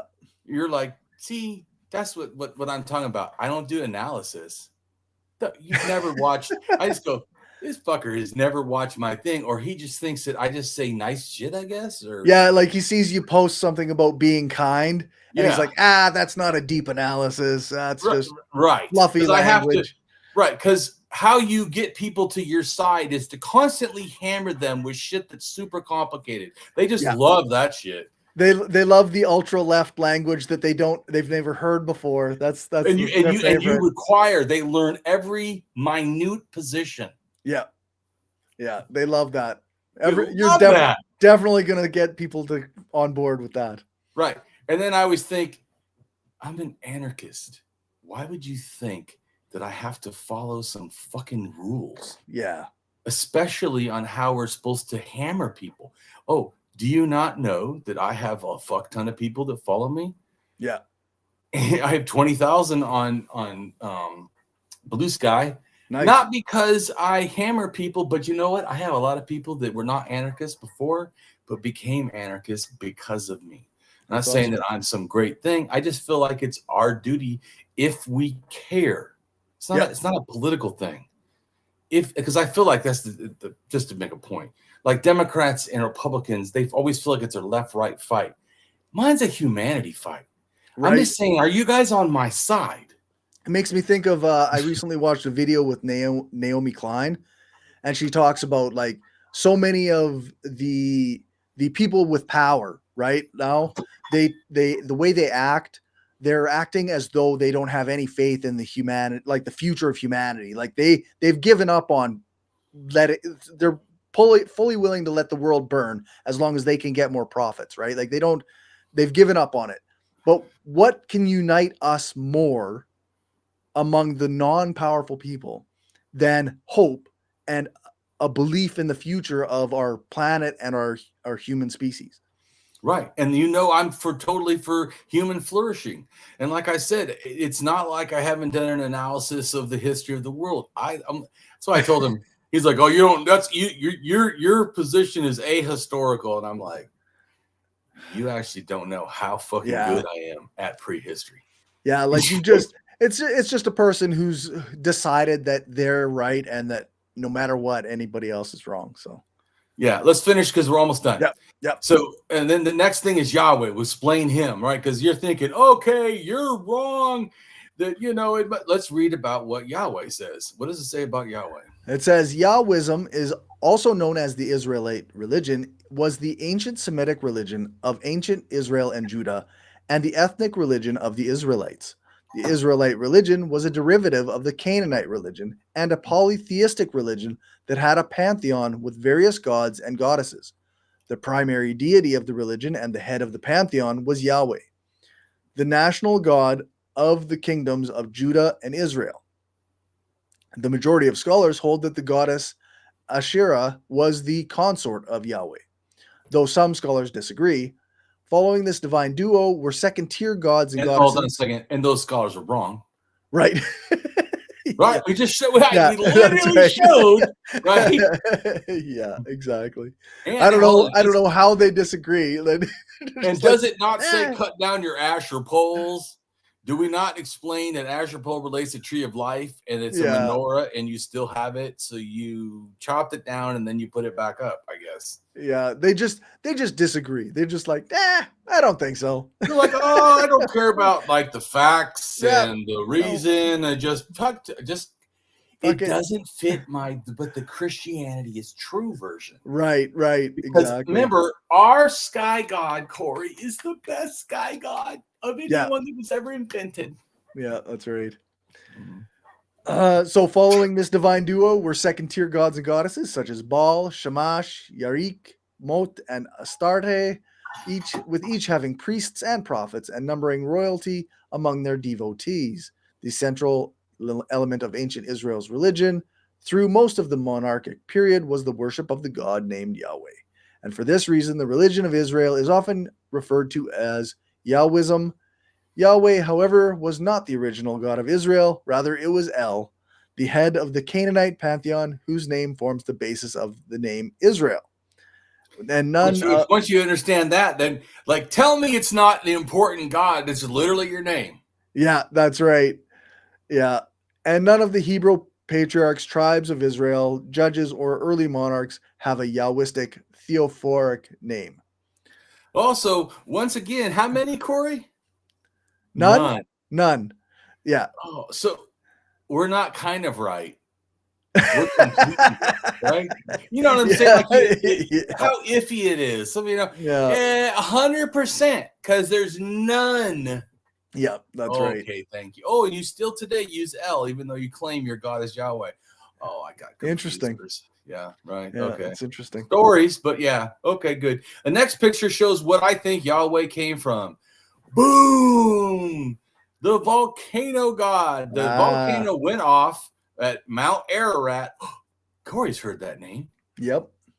Mount Ararat volcano is how old, Corey? 4,520 years to 4,420 years ago. And it's about 4,000 that these people show up from this area of Mount Ararat and the Red Square, which is where the Yiddish language comes from. Oh yeah, right near the same place. Right. And then they become into Israel. So all Canaanites too, which I told you before has to do with Lebanon, and which has the most DNA. And then lesser is in almost equal portions, sort of Canaanite DNA is in Israelis, or not all of them, but most of them. And then most of the people that are Palestinian, because all those people really are kind of like one related. This is what they relate to, one related clan that's from Mount Ararat, which was the Kirkle Axe culture. But anyway, so this is where I think that this is where the God, in fact, read what it says. Abraham, what now? Abraham family are said to live in Haran, identified with Haran, a city whose ruins lie within present-day Turkey. Oh, wait a minute. So Damien is not right because even they say he's from there? Yeah. Oh, okay. Huh. And then what does it say? Dating the Bible is written less than 3,000.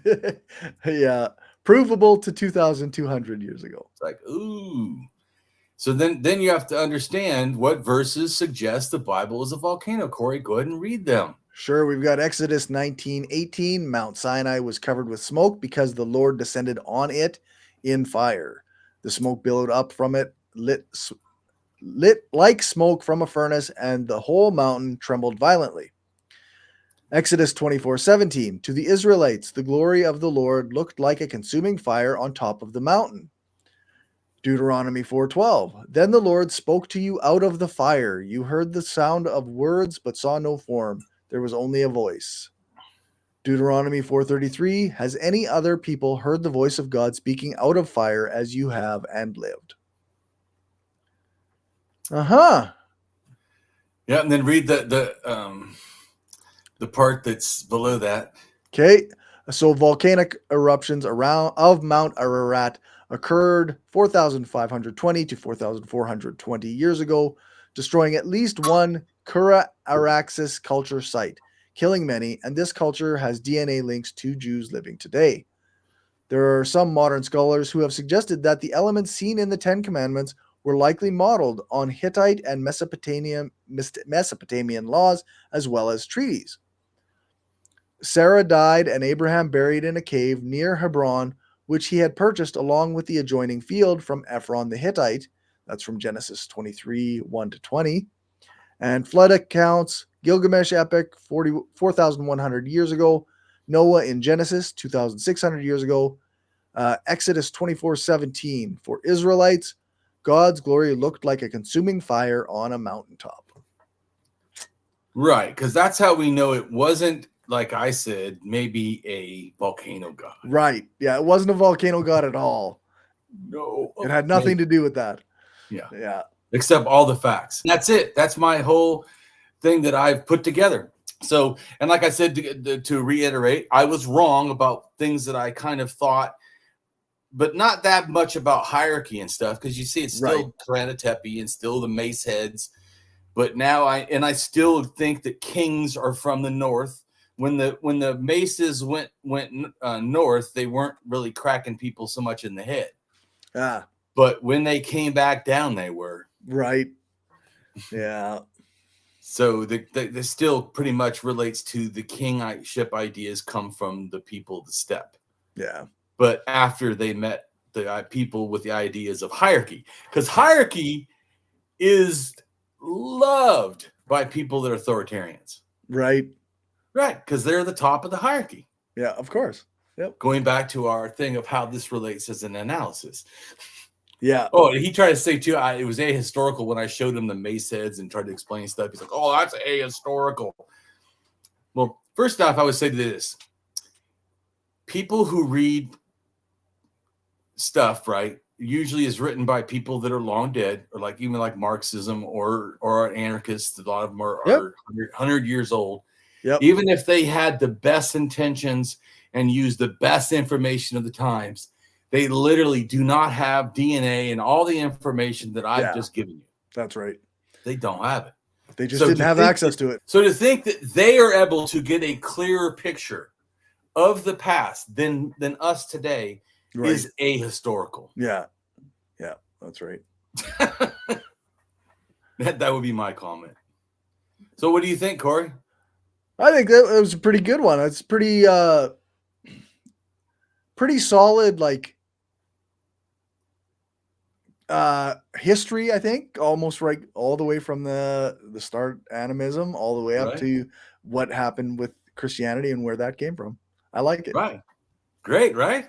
One video that says it all, because we're still going to be breaking down more stuff, because we're doing tan next time, which I was going to do this time. But once I started, because I'm always trying to prove myself true. Right. And if I've proven wrong, I immediately just change to that new realization. Yeah. I always tell this one person, I go, I changed like this. As soon as you show me the facts, I change. Yeah. What the fuck? I'm a rationalist, man. I do what is reasonable. You know what's reasonable is? Immediately and instantly changing to the new facts. Right. Yeah. That is a rationalist to me. There's nothing, like I said, my perspective is different than a skeptic, which I do think skeptical people do get to truth often. Right. I'm just saying that how I do things is there's nothing for me to doubt. Either you have evidence or you do not. Or either your evidence is showing you the correct picture or it is not. Right. It's A or not fucking A. Yeah. And if it is not A, I don't sit here like a dumb fuck and go, well, maybe still A. Maybe still what A? The fuck? No, yeah. No. No. But like I said to you too, I'm an anti-religionist, anti-theist, atheist. I started this a lot more angry. Right. At religion, at people. But I got less angry because the more I realized, oh my God, it's a slow, slogging progression that religion changed to what it is today. Yeah. You know what I'm saying? So that like took all the anger out. Right. Because before I thought like the herding cult that's all about hierarchy. I thought it was always about hierarchy, but it wasn't. Right. It developed that, eh? Right. Yeah. So once again, this is not surprising to an anarchist. Hierarchy is not natural. Yeah. Yeah, that's right. Right. So what's my deep analysis that just did an entire video? Hierarchy is not natural. Capitalism is not natural. Individualism is not natural. Right. Right. So when you say I don't do anarchist stuff, I just supported several anarchist positions. Hierarchy is bad. Communalism is wonderful. Or our best hope, to work together in a sense. Yep. Communism is it, but not the ones that with authoritarians, because once again, like the people that has they don't have leaders and things. No. Right. I told you before, I'm smart. I don't want anyone to worship me. You can appreciate the work I did. Like I said, I've worked this last month about killing myself. You can appreciate the hard work and the care to give it for free. Yep. Right. You can appreciate that. But worship me, don't ever do that. What the fuck? I am equal to Corey, to you, to whatever. Yeah. I see the whole world as equal. The problem I feel is that we all don't do that. And that's how we can say, just like the court recently, oh yeah, trans kids don't have rights. Or every other parent gets the right to choose what they want, but not parents of trans kids. They don't get to choose. You're like, okay, what the fuck? Yeah, it's fucked up. Fucked up shit. And to me, that could only happen in a world that believes that some people's rights are different. Yep. Yeah. That's right. Yeah, you're right. That can't happen in my world. They're like, what do you think about people that can't work? We should fucking take care of them. That's right. What the fuck? What do you mean? Like, how is this even like a hard issue? I told you before, I wish right now there was not a child or a human being in the world that was ever hungry. We have so much excess and billionaires. There's zero reason. And if humanity mattered, Yeah. Zero reason everybody at least can fucking eat. Yeah. Everyone should have shelter, right? Come on. Who the fuck doesn't think shelter's important? Everybody does. Safety too, right? Because comfort and safety. I think everyone should have in society a certain amount of comfort and safety.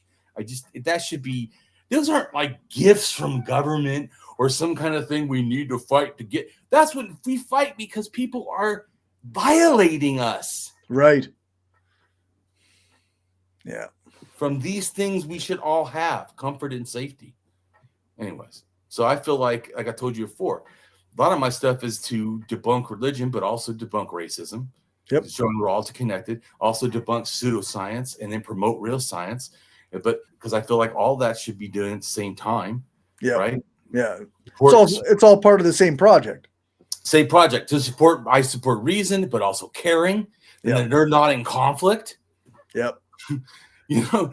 So I feel like it, and then also hierarchy. That hierarchy is bad. That's not just my personal opinion. Right. You know what I'm saying? Yeah. It's a historical fact, a psychological fact, a communal fact. Yeah. All of these are facts. Anyways, so like I said, I feel like I'm going to just make the point to that Marxist-Leninist thinking that somehow what I do is not like valuable or not valuable enough because I don't read someone else's theories. I'm writing theory. Yeah. I'm just saying, talks about not reading theory. You're right. I don't read enough theory. I'm writing it. Yeah. It's kind of funny because you think like there would have been people who had their own views on previous ideas that would have been saying similar things to Marx or Bakunin at the time. Yes. And like, so like, of course it's important to know at least on some part what these people said, but also we don't have to take every word they said as, on faith. We can do our own analysis through history and through thinking and like looking at the evidence for ourselves. So, or like I've said before, that really it's caring that's wisdom. So it's really this pro-social behavior. Yeah. Because I feel like everyone says anarchists are violent, and some anarchists want to promote that. But actually, anarchist value is no coercion, which would equal that violence is not our first, second. It is our last thing we should do. Yeah, like the only debate that seems to be is like where is the line, right? Because some anarchists would say like that the system is violent right now, and any action we do to destroy it would be defense. And that's their perspective. But a good ethical anarchist would know there's a difference between destroying property, which I did not say that. Yes. I say right. people. Yes, that's people. Right. Now, I told you, depends. If you burn a cross in some fucking black person's front yard, that's violence. Right. Even though normally just burning a cop car to me is not really violence. It's right. disordered behavior. It's damage to property. Violence is not. But also, like what Luigi Mangione allegedly did was violence, but in some people's eyes, it's justified based on the oppression. And I told you how I see it axiologically is a killer killed a mass killer. Right. Exactly. Yeah. So I have hard time like, I don't worship him. I don't worship nobody. First off, even myself. Yeah, which is an analysis, right? Like it is an analysis based on a system of judgment and evidence and value. So it's not. Right. So again, with the Marxist-Leninist who says like there's no analysis going on or no deep analysis going on, like you're just not listening to what's being said. I totally agree. Well, I think that is true. They don't listen to what anarchists say in general. That's true. But like I said, I told you before, you know why I know they're not serious though about communism? Or I feel that they're not, not every single one, but some of them. Right. Because they worship the authoritarian phase that's supposed to be a phase. Yeah, that's right. Right? Yeah. They should be anti-authoritarian with us, even if they think, well, for right now we have to be. Yeah, but you do agree it is not good. It doesn't equal communism, and it needs to be ended, right? At some point, you totally agree. We need to stop authoritarianism. You have to agree with that if you're a communist. Right? But you see what I'm saying? I don't. Yeah. I feel that some people that are Barcelonas, are good people, not because of the ideology, but because they're good people. Just like there's anarchists that are bad people, no matter if they have an anarchist perspective. Yeah, that's right. So I don't think that, but I think that if you have, like me, an anarcho-humanist perspective, that I am both anarchist and I am deeply humanist. That like you said, my project, what is my project as a whole really is to make everybody be better humans. Right. And then for me, like I said at the beginning, I want to be a better human also. That's it. Not superior, just better as a person. Like more caring, more wisdom, less hate, less ignorance. Yeah. But anyway, so that's all I got for today. And next time we'll do it on the God Tan and finish our video series on religion, because this was me realizing I was wrong. So holy shit, had to make a different video. Right. But like I said, in the long run, I think it's good because it shows that I will change to facts. Yep, for sure. So yeah, this is never. I've never been about an ideology. Yeah. Not even my own ideas. Right on. Take care, and go ahead and tell us about what you're doing. Oh yeah, I guess I got over on the Skeptical Leftist channel. We've got every 2 weeks I do current events news type show with my buddy Ancom Psycom. It's called Loose Wires, and then I'm talking to a guy who my interview with him is coming out next week, and we're talking about collaborating regularly on like just discussing various topics and bringing different perspectives to it. And yeah, I've also got, I just put out like a review of the book, The Operating System, which is an anarchist theory of the modern state. And I think, yeah, I'm pretty proud of the writing I did there. It took a lot of work. So, but right now it's only available for patrons or subscribers on Substack. So I do plan on recording that and putting it out as a podcast or video eventually here, but for now it's only available to supporters. So thank you very much. Right on. Well, I also support you, and people should. So, because that's the other thing too, is I feel like a lot of people that are anarchists should not be like other people who are sensational stars or something. Right. Because that shouldn't be a fucking value to us. Yeah, that's not the goal, right? Right? Yeah. Yeah. I mean, that's like us being authoritarian. Does that sound right to you?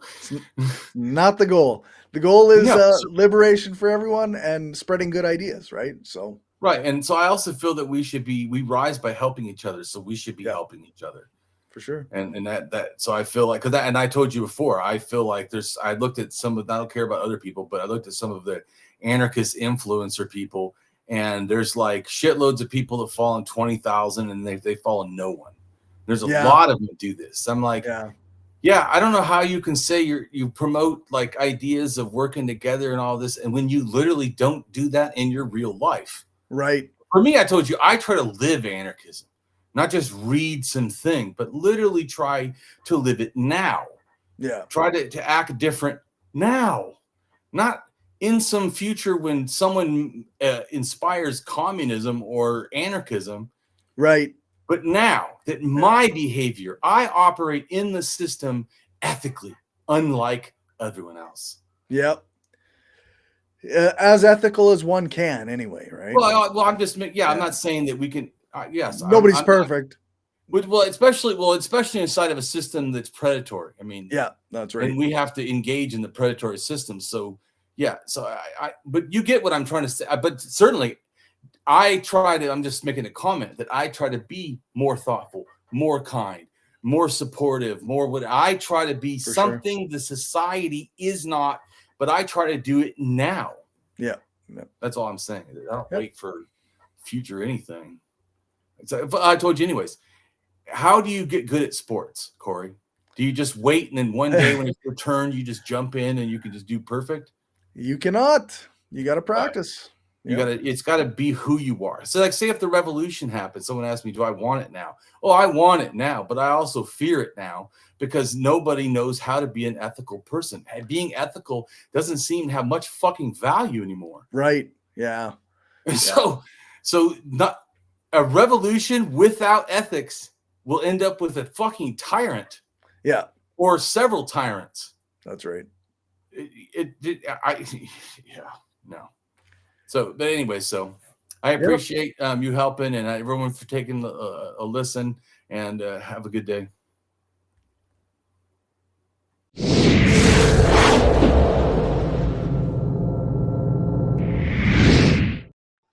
Hello, and welcome to my channel. I am Damien Marie AtHope. In the simplest terms, I am an atheist-humanist philosopher and prehistorical writer-researcher at DamienMarieAtHope.com. I am specifically an axiological atheist. An axiological atheism can be thought to involve ethical and value theory reasoned and moral argument-driven apatheism, agnosticism, atheism, anti-theism, anti-religionism, secularism, and humanism. Axiological atheists can be understood as a value theory or a value science atheist. As an axiological atheism's ethically reasoned and constructive pro-humanity, I am an axiological thinker, value theorist.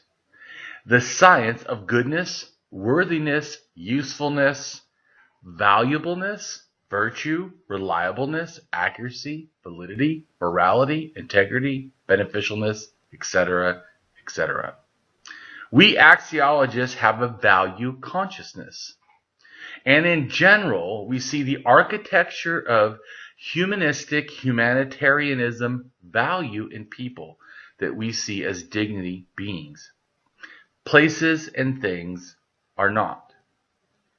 Axiology is a value theory. In its broadest sense, it involves areas of philosophy that are deemed to encompass some evaluative or evaluation aspect.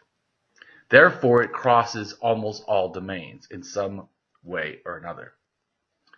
Now for a more detailed terms as to what I am. I am an axiological atheist, an anti-theist, an anti-religionist, secularist, humanist, rationalist, writer, artist, poet, philosopher, advocate, activist with schooling in psychology, sociology, as well as I am an autodidact, self-taught in science, archaeology, anthropology, and philosophy. I promote science and am against pseudoscience, pseudohistory, pseudomorality, things that are found in religion.